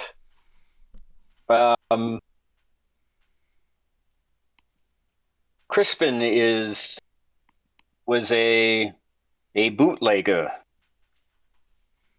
Bit of a rake. He's older now. He's somewhat wiser. Sometimes we use him for some unofficial channels. He has a lot of connections within the people who really run the city, if you know what I mean.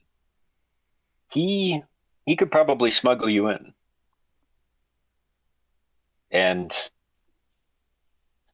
if you're willing to take this risk, we don't have much, but we have enough. Sandpoint would foot the bill. That offer sounds quite. All I'm saying is he could probably help you get into the city, and he could put you up in a place that would be safe and guarded. But that's all I can promise.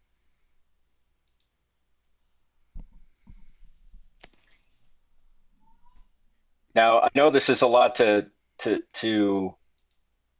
take in, and I know we've had so much of the heroes of Sandpoint so many times, but perhaps sleep on it. I know you must still be exhausted, and a small token of our continued appreciation when she's putting on a feast for you in the back room at our expense. So I should say get some ale and some drink. Did someone say ale? The mayor and I will stop by. Broderd, I will bring along as well in case you have any questions that he could be helpful. Can we have a meta Say conversation? 8 o'clock tonight. Yeah, so you guys will have a few hours to yourselves. Does that work for you all? Yes. Yes, that sounds lovely. Okay. Well, I know there was many loose ends you probably need to tie. What do you think? And by the way, I don't know what this means, but I had gotten a note from Vinny, and he had said to swing by any time and have some strohs with the bros. I don't know what that means.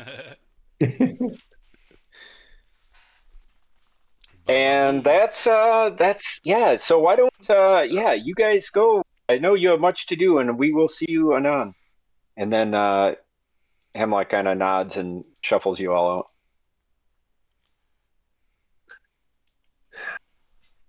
All right. So you got a couple hours. All the players are going to be at this dinner tonight. Does anybody want to do anything specifically now before then, or do you want to fast forward to the dinner? I mean, unless anyone has anything they want to get from Vinny, like Bedhead had a ring that I don't know if someone wants. It was mostly paid. It might have been all the way paid off. It was a fairly maybe Chauncey will think it was a fairly good ring. It made sense for it was a fairly good ring. It makes sense for a What was it? I want to say it was like a ring of sustenance. It basically made it so you didn't have to eat or anything. But the thing that made it so you didn't have to sleep 8 hours to rememorize spells. Like we're mostly neutral, aren't we? This whole crew. Yep. Yeah, the whole crew is. Jill Bar is having Jill Bar, where are you landing these days on your? Like, I mean, Gilbar is technically lawful neutral. okay. Okay. Well, but still, I think the whole crew is neutral. I think this seems like a solid plan. I have no issues. No. I think it seems like a great plan. No issues. I can imagine how it'll turn out, but that's a different story. So, you do know, just thinking through everything, that especially knowing that this letter from Zanisha, that things she might have agents waiting there. You just get the general sense, if you're going to do this, you probably want to go to Magnamar ASAP, as the more time passes, the more that gives Ironbriar and those who might be moving against you time to gather information and such. Right now, they probably don't know about Aldern. You don't know how long that'll last. Or the Skinsaw man? Yes. Aldern was exactly. Yeah. Yeah. Exactly. AKA. Yeah. So yeah, it makes the one thing is, and we need to nail this down with the mayor, is okay. So we're going to the city. At some point, either potentially we are captured, run into the authorities, or need to go to the authorities. And there's still these charges against us. Like, we have to have some idea of what we're doing, other than obviously we're going to the Foxglove Manor, trying to follow this trail. It seems like something shady's going on. But what is our strategy beyond that? Well, so to crystallize that, and it's a difficult ask, but you have two levels of concern. On the lower level, you need to somehow get this bounty off your head and clear your name. On a higher level, you need to figure out how all these threads are tying together with some greater evil afoot. But on the lower practical self-preservation level, you're getting the clearer and clearer sense that you need to somehow neutralize Ironbriar if you're ever going to be able to I want to kill that dude without having somebody on your back. Yeah, me too. You know, without a target on your back. You do know if you talk more to, we'll just kind of sidebar this, but you do know the mayor, as far as you know, you don't think he's in league with Ironbriar. You think he's out for himself. He's a canny politician. You know, depending on how things play out and what you find at the townhouse, kind of a is there a way to get to the? Is there a way? Yeah, exactly. Is there a way to get to the brothers and take out the brothers and Ironbriar, or expose him? You know, and if you were able to, that would probably, you know, be a line of attack. But you know, it's all very wispy right now. The only thing you know definitely is if you don't try, it's probably only a matter of time before you get arrested and put on trial. Yeah, I mean, like, what's the you said there was like one action oriented thing on that list. What was it? That was the first thing? Second thing? Yeah, well, the clear action item is to go to the townhouse and find out what's going on there. That's I mean, like, and then maybe that will lead to more information. Everything else and also figuring out who this Zanisha is, the mistress. I mean, I have some contacts still in Rag's End that if we need to sneak into Magnamar and not be seen, the town guard seldom goes into there. It's the slums, it's the hovel. Like, no one really. Well, and that's an interesting point. Make a knowledge local check, Chauncey. All right, give me a sec. Let's do both. Bless you. Thank you. What did I roll? I'll tell you what my. Ooh, I rolled a 20. It looks like, and I have a plus in that, but I rolled a 20. So. Okay, so that's great. That's actually a perfect roll for this. You know the name Crispin Greaves. You didn't want to say it in front of everybody, but you know that he is a proprietor of a really well-placed and famous inn and alehouse called the Howling Gale.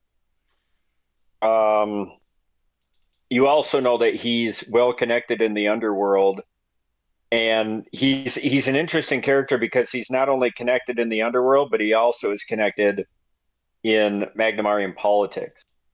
And he's managed to sort of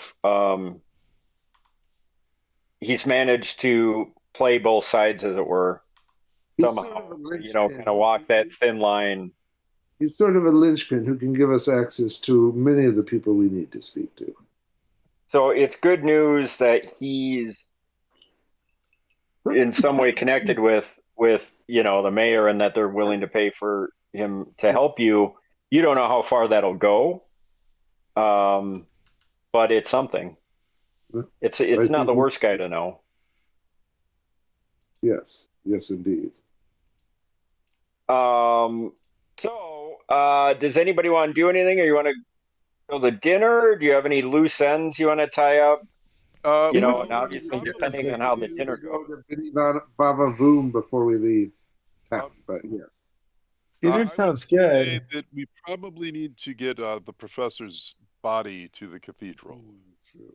And also, who's doing the talking? Jilbar. Well, Jilbar. Well, in what sense? Don't let me talk. Like, I know. Duly noted. I mean, you're welcome to talk if you want to say something. No, but I just think, like, it seems like we're making a deal, right? It's kind of a big deal. Yeah, I mean, I think at this point you're probably still in the information gathering phase, but a deal is coalescing, or an idea is coalescing. A harebrained scheme is coalescing. Yeah. Cool. So, do you want to go to see the cathedral?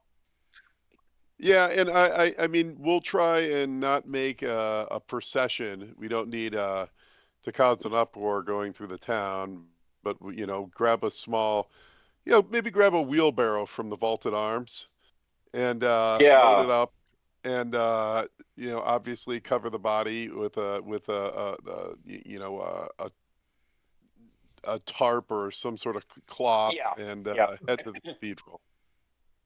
Yeah, and you can do that without incident. I mean, at this point, you guys are kind of like you were the sheriff. No one's gonna mess with you. You get some sideline glances, more curious than anything.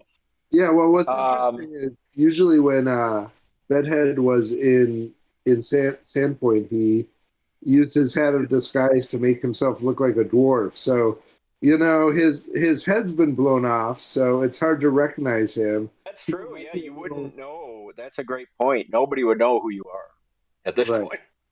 Like, might be a little strange that the paler of his skin, but if not inspected closely, it'd probably get away. Like, Right. so, Well, and you were wearing that when you were fighting that night, right? So yes, they think you're a dwarf. yes. So that's a great point. So you get to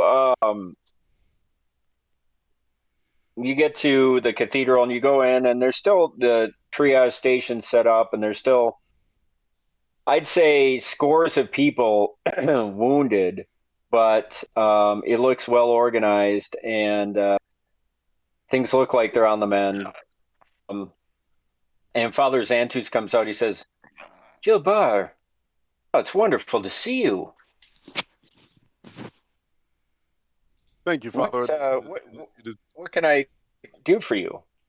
well. It is good to be back. Unfortunately, in our recent journey to the coastland, uh, one of our number has fallen, and we are hoping that we can inter him in the cemetery. It might be best for it to be a smaller private affair. I understand that although he died a hero, there are some concerns about actions that were taken during the battle when the ghouls attacked.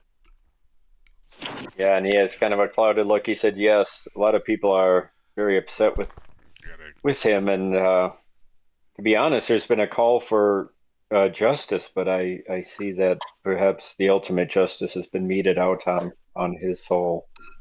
And then he looks under the tarp and he kind of like blanches and he says, "My goodness. Of course. Well, we welcome all souls here in Desna's bosom. Um, we will give them a proper burial, and we'll keep it low key." I appreciate that. I would just say that although he was only with us for a short time, and I was not there for whatever errors in judgment or oversights or whatever happened in the heat of battle.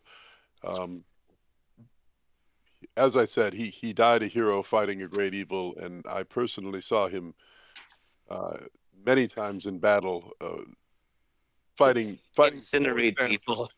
yeah, fighting for Standpoint and for all of the living and for the cause of civilization and good, and he will be missed. Yes, and I think our definitions of good and evil have been put in stark relief in the last few days as he looks around balefully. And then he says, Rico, Jenny. No, he doesn't say that. He says, Crispin, come, take this body to the back. Prepare to the all of the necessary ablutions for a proper burial.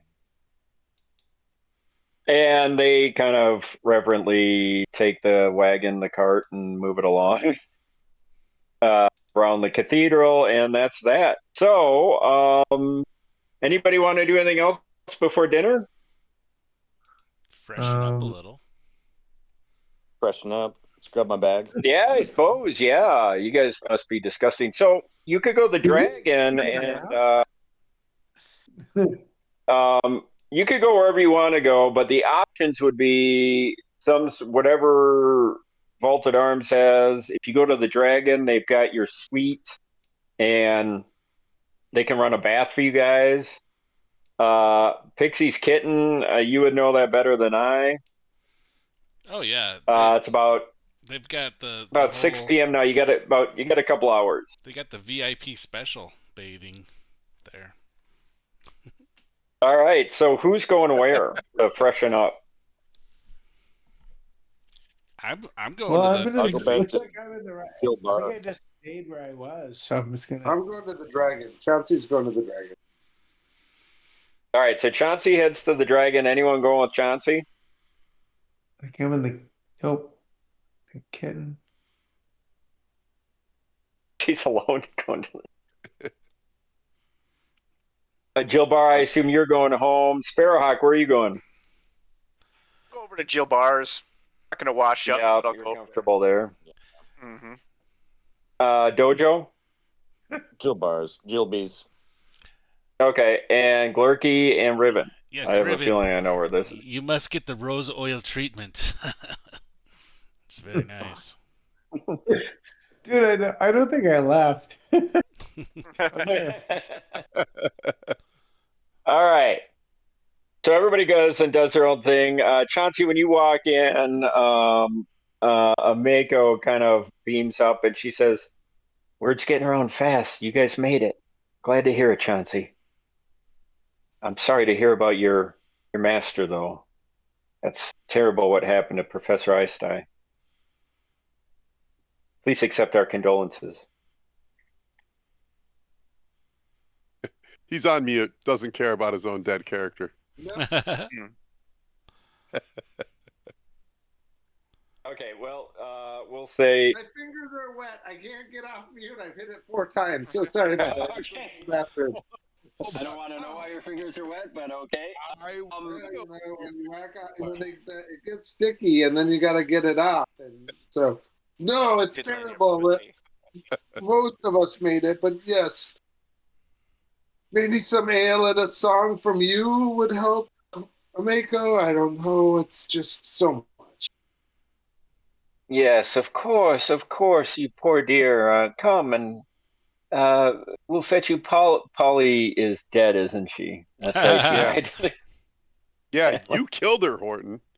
Yeah.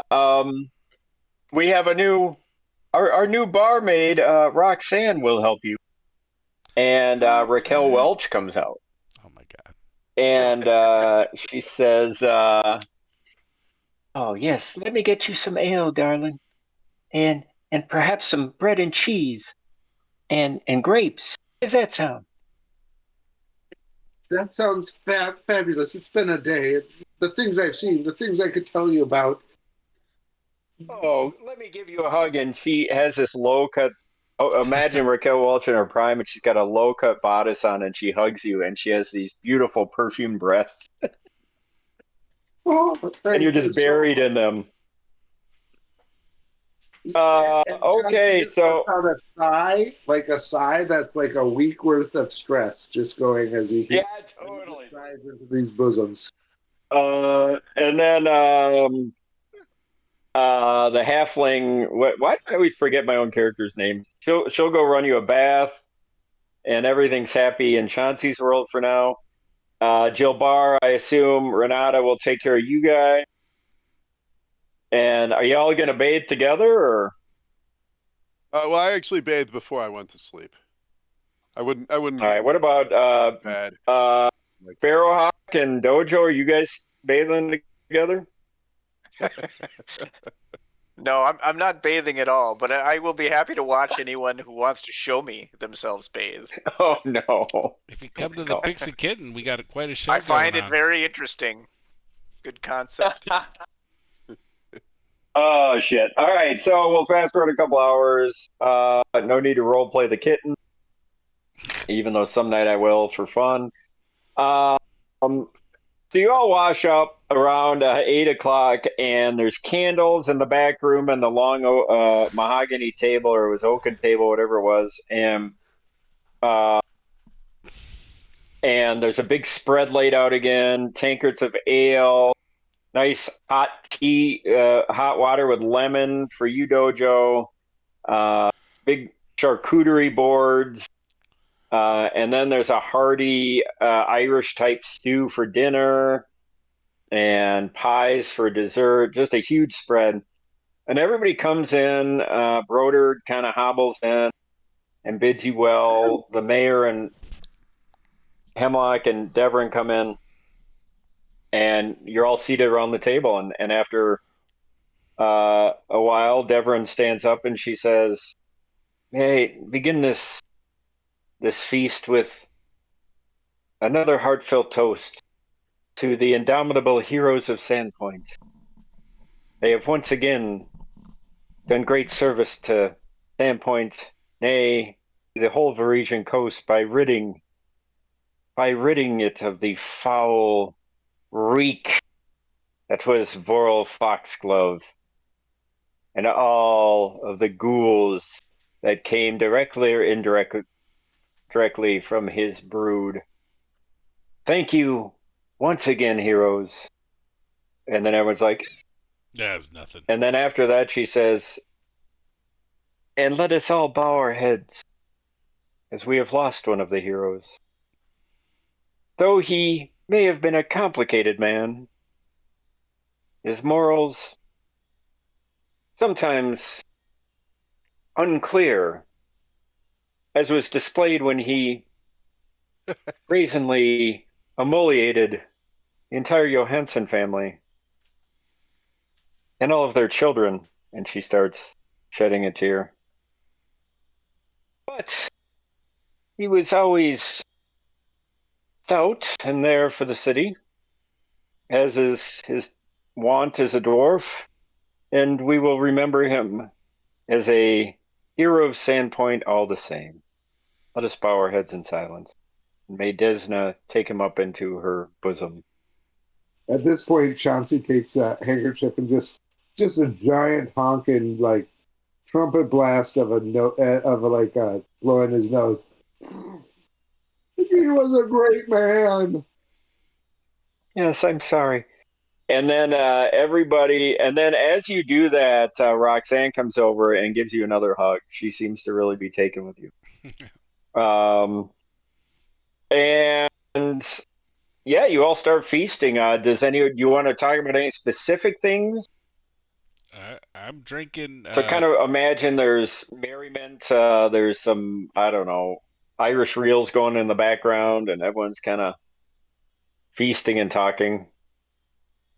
More drinking Well, than anything. it sounds like we have our course of action, but how is the nuts and bolts going to work? How do we get connected with this Wait, Crispin Reeves guy? How are we Yeah, delivering so do payment? you want to talk to Brodert at all about anything? Do you want to show him the letter?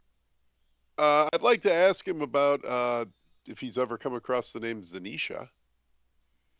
All right, so you pull Brodert aside. He says, "Yeah, Gilbar, it was wonderful to hear that you've made it. It sounds like you went through some harrowing experiences in the last few days." "Well, I suppose the whole town did." Well, wait, I got to put my Brodert voice on.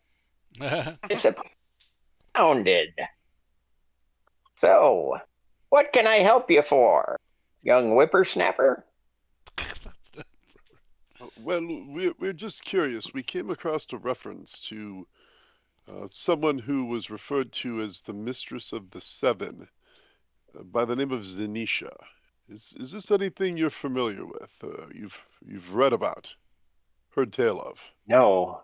He kind of looks puzzled. He says, "No, I know we knew of, as you and I and Sparrowhawk had spoken about at great length. We knew in Riven, we knew of the Seven. We knew something of the Seven, um, but I've never heard of a woman being. There was always the Brotherhood was a brotherhood. So this is very confounding to me. And in fact, I got to get back his voice. And in fact, I'm not sure if I would believe that. Is this a credible?"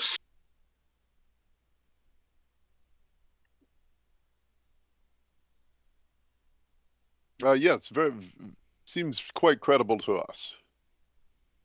So I'm afraid I can't help you with anything relevant to that, other than to say that word has it you're going to Magdamar. That's very dangerous, Jilbar. And remember,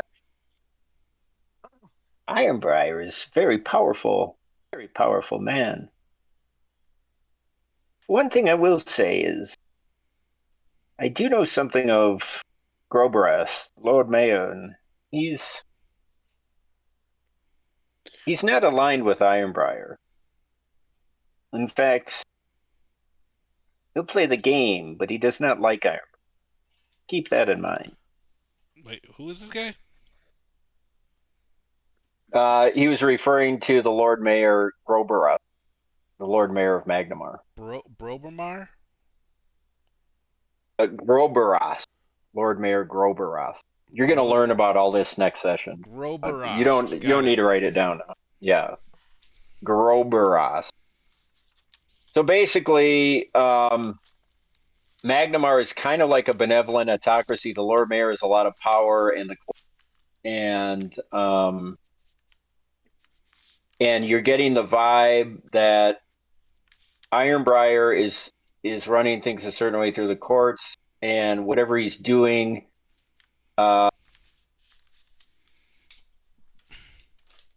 you know what? You know what might shed some light on this? Only we had a vignette. A vignette, yay! Asked earlier. Oh my god, I was like, Only we had a vignette.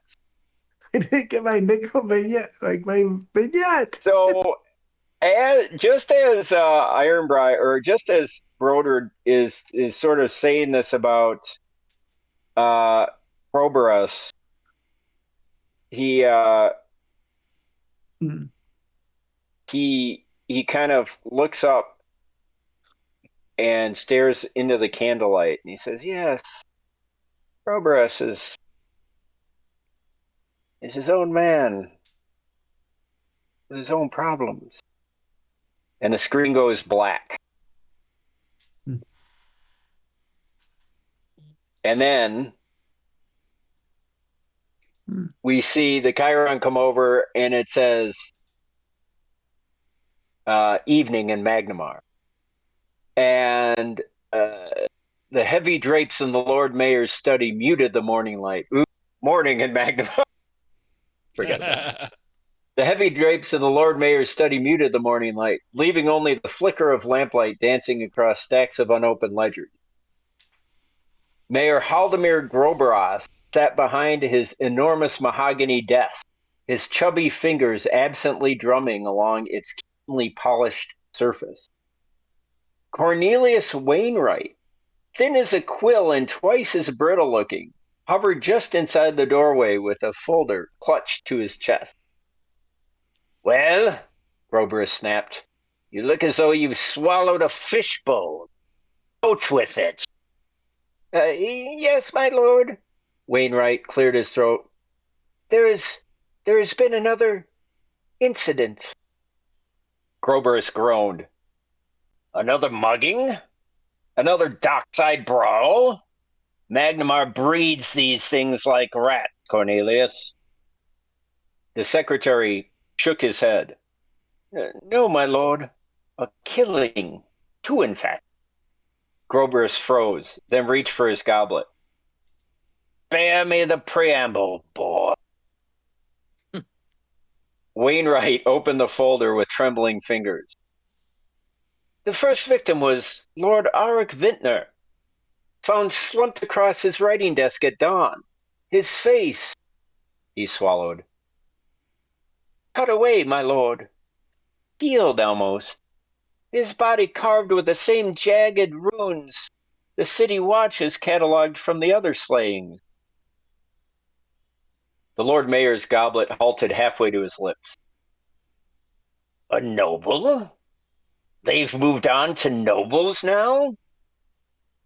"And the second," Wainwright continued softly, "was Mistress Helene Darnsby, proprietor of the Gilded Idol. Grover set his goblet down hard, enough to slosh wine across the desk. Helene? At my favorite ale hall? His voice cracked with real outrage. She served me brandy wine just last week. Yes, my lord. The body was found in the counting room. The same markings. The same mutilation. For a long moment, the only sound was the soft pop of the oil lamp. Groberus exhaled slowly, his jowls trembling. This is no common cut purse, Cornelius. No jealous lover or drunken brat. This reeks of organization, purpose, some damned cult. He leaned back, staring up at the vaulted ceiling as if it might offer advice. The people demand answers, Cornelius. They demand safety. As though I can conjure order out of chaos with a damn signature. The streets are thick with rumors, my lord, Wainwright murmured. The merchants mutter of a masked butcher.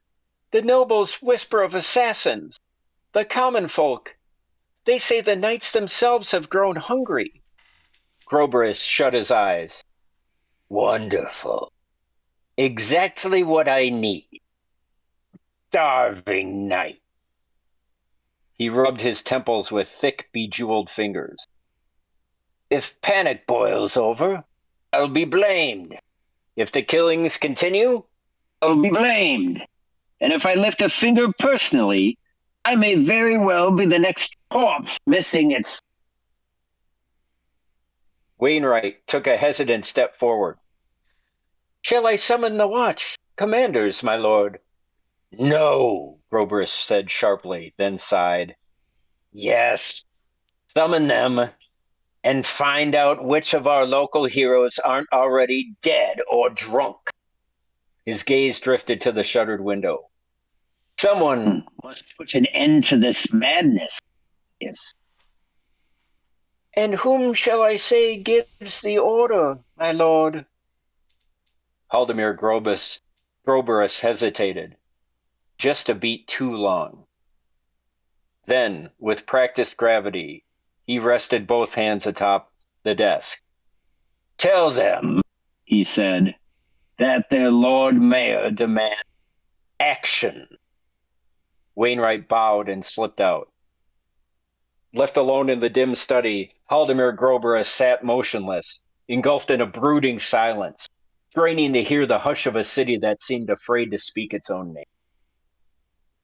And we fade back to the candle. And Broderick looks up and says, yes, Groberus is his own creature, but it's not a creature of Ironbriar. That's all I know.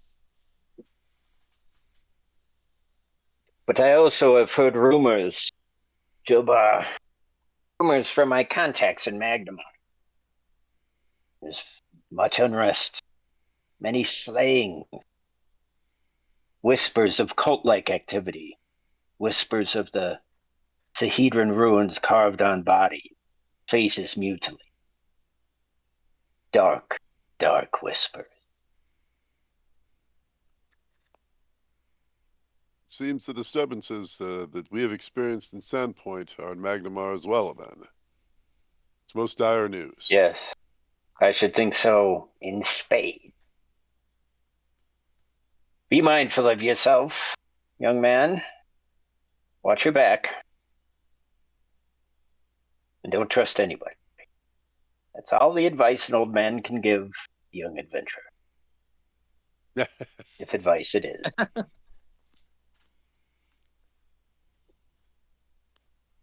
So there's that. Deverin comes over and says, Jabbar, do you have a moment?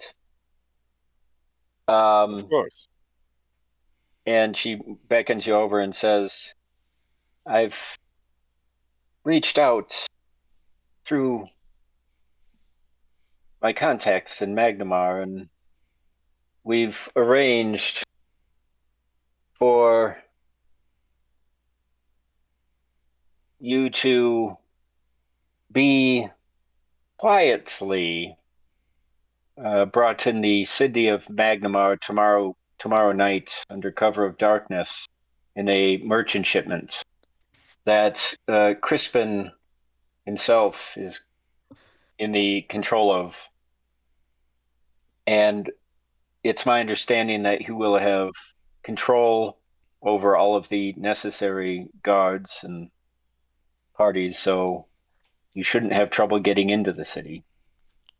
He will bring you to the Howling Gale, and he will put you up. For I told him for as long as it takes, we will pay the bill. I'm afraid that's all I can do for you, Gilbar. That's the extent of my connections and powers. You can trust Gale, or you can trust Crispin to a point. But you must divine what that point is. That's all I can give you. I'm sorry I can't give you more. How long of a trip is it to Magnamar? 'Tis many leagues! We're supposed to be there I don't even tomorrow remember. night? Let me look here. Yeah.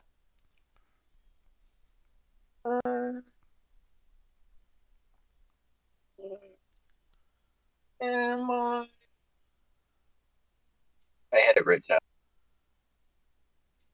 It's 54 miles, so if you're going by the Lost Coast Road in a merchant caravan, we're going to say it takes.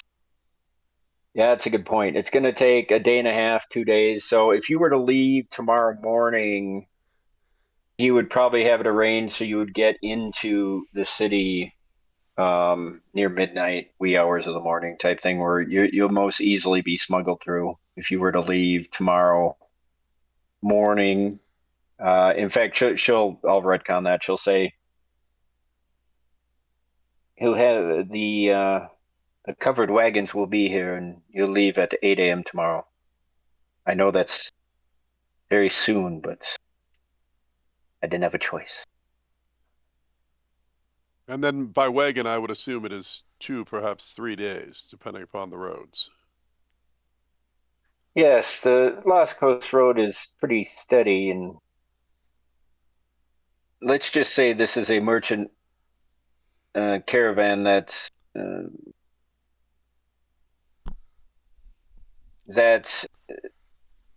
makes more money the more expeditiously it arrives. So I should think that if he said he'll get you there by midnight, the day after tomorrow, that's when he'll get you there. Excellent. Thank you, Mayor. Excellent. Oh, like all this sneaking around. So, speaking of you can sneaking debrief the heroes. So you guys are going to have, if you want to make anything happen in town, you're probably going to have to arrange it with the power brokers tonight, because you're going to go to bed and get up and have to lock and load. If you need anything, Vinny, you could get a hold of it. He could probably help you if you need any magical stuff. You have connections still with Nisk Tander for potions. Well, we need and to that know sort of thing. how much money we have to spend too, don't we? Yeah, I'll get that to everybody this week, but I don't have it ready just yet. So can we get Yeah, like a list to you? well, you're about to go. Well, you're about to go into.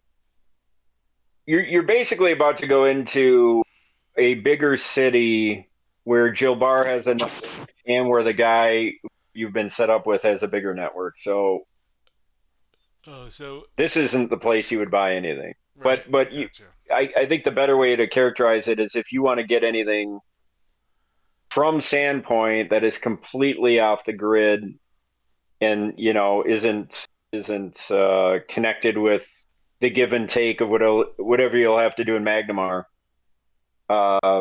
either magical or supply wise or whatever. Now's the time to tell me. Well, we may need to get another wand of Cure Light Wounds. That is probably worth doing because I think that we used 35 charges at the Misgivings. So we're pretty freaking low on that. Yeah. And I know I want to go into Vinny because there was one thing that Bedhead had paid for, and he was just waiting. I don't know if anyone else had anything, but there's one Yeah, you item can that get that, and then and actually we'll regarding that wand, um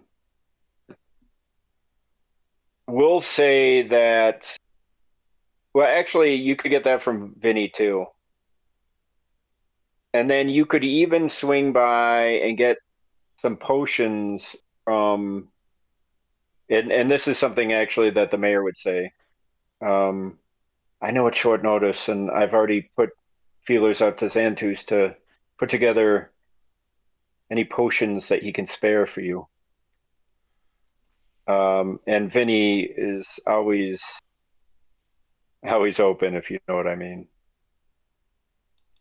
when he's in town. I don't. So Yeah. So you guys can roll to Vinny's. You could go to Xantus, get some potions. We'll actually roll on the potions to see how lucky you get. With Vinny, it's whatever the standard cost of a ring or a wand of cure lights. Just call it that. What is the cost? I don't even know. 750, I'm 750. guessing. Say again. 750. Okay. So you can just say that. You could actually pick that up, Chauncey, when you go to get the other thing. Do you guys have the cash? Yeah, we do have the cash. Horton, can I ask a couple questions? Mm-hmm. So there were some items at the Misgivings in particular that you said we could get X amount for. Can we assume between here and Magnamar we're able to get those amounts? Yes. That Okay. painting of Aisha Foxglove, once you clean it up, that's something that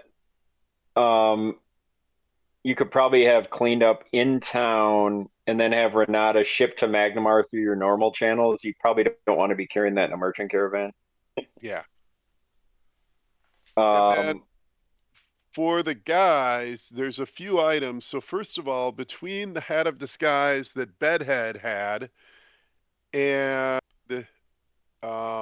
we also found a hat of disguise in the Scaveling treasures. It's true. Technically, we have two hats of disguise. We also, here's one that will be a little bit dicey. We do have the corpse of the one-armed Chaz Redshiv Bilger, which is worth 5,000 gold reward. Bullshit. I forgot about that.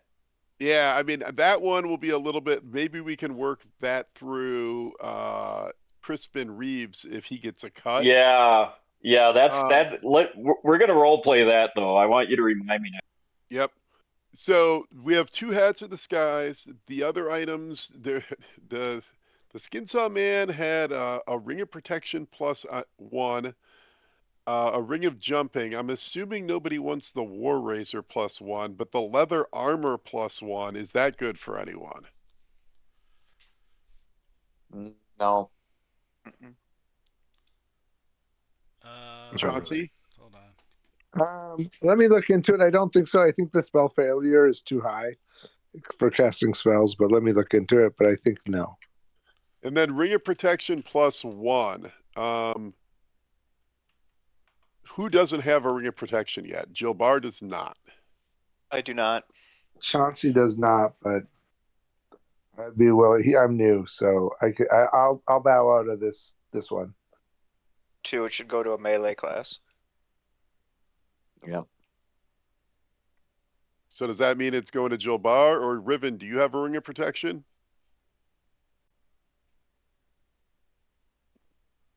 Riven, you're on mute. Speak now or forever hold your peace, Riven Mar. Gilbard is. Okay. Yep. Chauncey might have had one too. I don't know how much we want You snooze, to you loot lose. Chauncey's body. I Loot can it all. tell you what he had. Yeah, just give it. Loot it Give all. it to the group. All right, I'm trying to pull it up. Just Yeah, a second. I don't think there's any problem with that.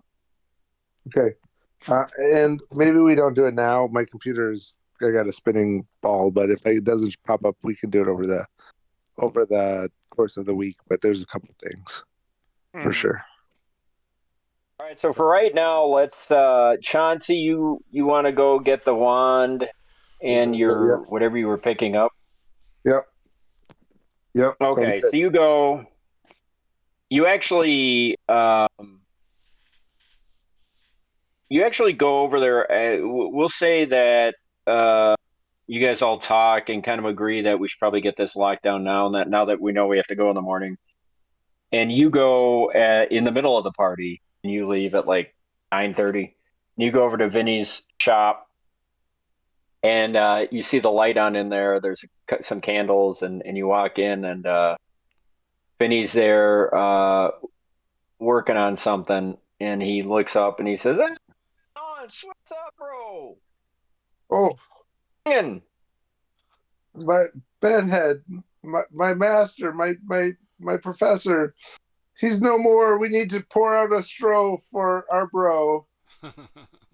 Oh, come on, man. You punking me?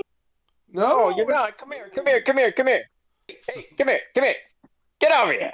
And for the second time, I give a big sigh as I hug into the bosom of a stranger. Yes, and he just gives you a big hug, and he says, "Hey, Charlie, hey, bring us a couple straws out here. We got a crisis." And some guy named Charlie, whom you've never met before, comes out, and he's got a couple mugs of ale, and he says, "Hey, I got this for you. It's awkward, but your professor ordered this. You still want it?" And he brings out I'll take that, and if you can help us out, we, Heroes of Sandpoint, our job is never done. I don't know if you have a wand of cure light wounds, but we go through those things like freaking hot butter on a hot day. Oh shit, man! Yeah, I mean, we just restocked in Magnamon. That's why we were gone for the whole ghoul attack. I mean, if I had been there, I would kick some fucking asses. Ghoul ass. Sure you would have. I no doubt. God, I just would have fucking, like boom, and then I would have been fucking. You gotta be careful. You gotta be careful. That's what Bedhead did, and he died a hero, but there's a black stain. You gotta be careful with the power we wield. And he kind of looks sideways, even though there's clearly nobody in there. He says, between you and me, they were gonna put him on fucking trial, and they wanted me to be one of the jurors. Yeah, no bullshit. That is bullshit. I was gonna fucking call him innocent. All right, these pansies have never been in battle. When I was younger, I was fighting out there, right? Fighting a good fight. Bros gotta stick together. Bros gotta stick together. Bros gotta fucking stick together. Hey, Charlie, bring me that wand and cure light. Yeah, no. Oh, no. Put that down and don't touch that ever again. That's dangerous. The one over there. Yeah, that's it. And he comes out, Charlie meekly comes out and hands me, "Hey, you take this wand. You tell the boys. This is from Vinny Vavavoom, okay? It's on the house. Vinny, you're a bro. Go get those sons of bitches. To the end. You go get those sons of bitches, and you come back here, and we're going to drink a whole goddamn keg of this. Okay? Now, come on, let's hug it in. Let's hug it in one more time. One fucking time. Come here. And once again, a giant sigh as I sigh into the bosom of a sandpoint resident. All right. Now, get out of here. I can't handle them. Get out of here. Excellent. All right. So you got that cooking. And then, do you guys, we'll say Xantus comes to the Vaulted Arm. Or not the Vaulted Arms. He comes to the celebration or the party or whatever you want to call this thing. And he's bringing a rosewood case. And he says, the mayor asked me to bring this to you, heroes. And he gives it to you, Jill Bar, and he says, it's all we can spare, but hopefully this will help you on your journey. May Desna protect you. He gives the sign of Desna. And you open it, and there are 6 vials of Cure Serious wounds in there. Oh. Serious.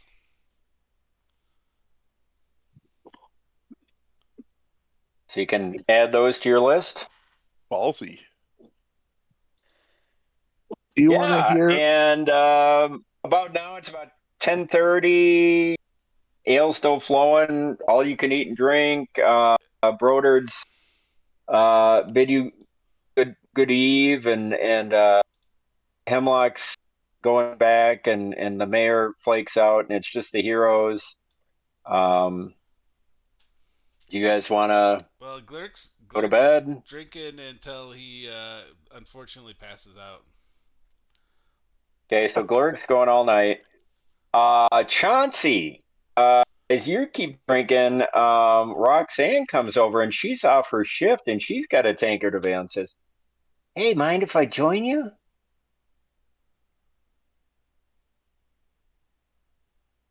Chauncey. Say yes. His fingers are wet again. Don't ask. His fingers are wet. Slipping. Wet fingers. All right, so Chauncey awkwardly demurs, and no, we'll say, because I know Chauncey probably would want to hang out with her, so they're hanging out. Who's sleeping where? My friends, I need to get back to the Vaulted Arms. Anyone who's interested, Dojo and Aridin, I know you know the code on the lock on the gates. So I'm headed there now. If you're coming, fantastic. If you wish to stay, you can let yourselves in. Glurk Okay. passed out in the bar, so you guys can do whatever you want with him. Dojo's gonna roll. Yeah, Yep. I mean, All right, so we will go ahead and in the indelible ink from Absalom, draw a huge penis on Glurk's forehead. Yep. with Yeah, and then with hairy yep. balls going down his one cheek. So you do that, and everyone else, everyone else goes to bed. You do leave a wake up call for like 7 a.m. and just fast forward quick in the morning. Glurk, you're powerfully hungover, but Amako and Roxanne have put a care package together, so you guys will have food in your journey. Nice. And you awake to a cold, gray, flint gray morning with storms on the horizon. And as you all connect at the dragon and then walk into the town square, you see you see a 6 covered wagons. And you see apparently Greaves is not with this, but Deverin comes up to you guys and says, Crispin has sent his trusted agent Winchester to make sure that you get to the Howling Gale without incident. As far as I can tell, he's trustworthy. We've dealt with him for years now, and a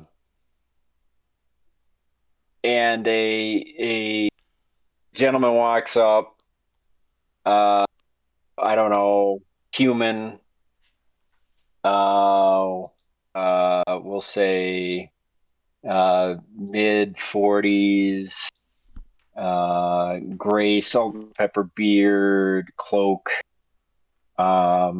played by Billy Bob Thornton. We'll say, why not? Oh, gosh. And he says, I will leave when you're ready, gentlemen. And you guys pile in. You Mhm. betcha. Mhm. Clerk's So y'all gonna pile in. You got your supplies. You got all your stuff. Yep. And the last scene we see as the camera fades up and out is a lonely caravan going through the southern gates to Magnamar. And then we fade Dope. out. Nice. Do we get one of those So- cool? Do the opening credits have one of those cool like little maps where they like Mhm. show us going? Yeah, so next time we're gonna have a lot of fun stuff. I have a bunch of handouts from Magnamar I put in your journals. We'll review the city, the districts, kind of acclimate you guys, and then we'll get to getting. It should be a spicy time in Magnamar. All right. Sounds Huh. good. Well, thanks, Sexy. Horton. Thanks, everybody.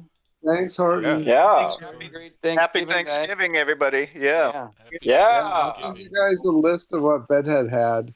It wasn't much, but there's a couple. The biggest thing that probably is to wrestle over is he had a cloak of resistance +1, which that's probably the biggest item that is of mutual interest. Cool. All right, boys. so- Have a great night. Good Hi, night. Joe. Happy Thanksgiving. Have a good one, guys. Next Hey, Thanks, Jordan. Thanks, Horton. Yeah, you Super betcha. fun. Thanks, guys. next date is Thanks, bud. December 7th. Yeah. Sorry, Tim. Go ahead. Next date is December 7th. Ah, Go for it. 1941. yeah, I was gonna say, hopefully that's not an Yeah. ominous day. Mhm. Well, it is an Hey, ominous is that day. your Hopefully new that's game? not an ominous sign. Tim, is that your game? What? No, No, it's no, failed, right? no, Horton. I'm done. We're done with Tim's until next year. Yeah. Oh, okay, got okay. So Pearl Harbor Day, Horton's game. Unless Timmy gets spicy and wants to redo it again. Oh, okay. Well, no. If like anybody needs a break, yeah, I can take over. So we've got the 7th and the 21st, I believe. For the guys who are still on the call, think about the hat of disguise. We have 2 of them. I would tend to say that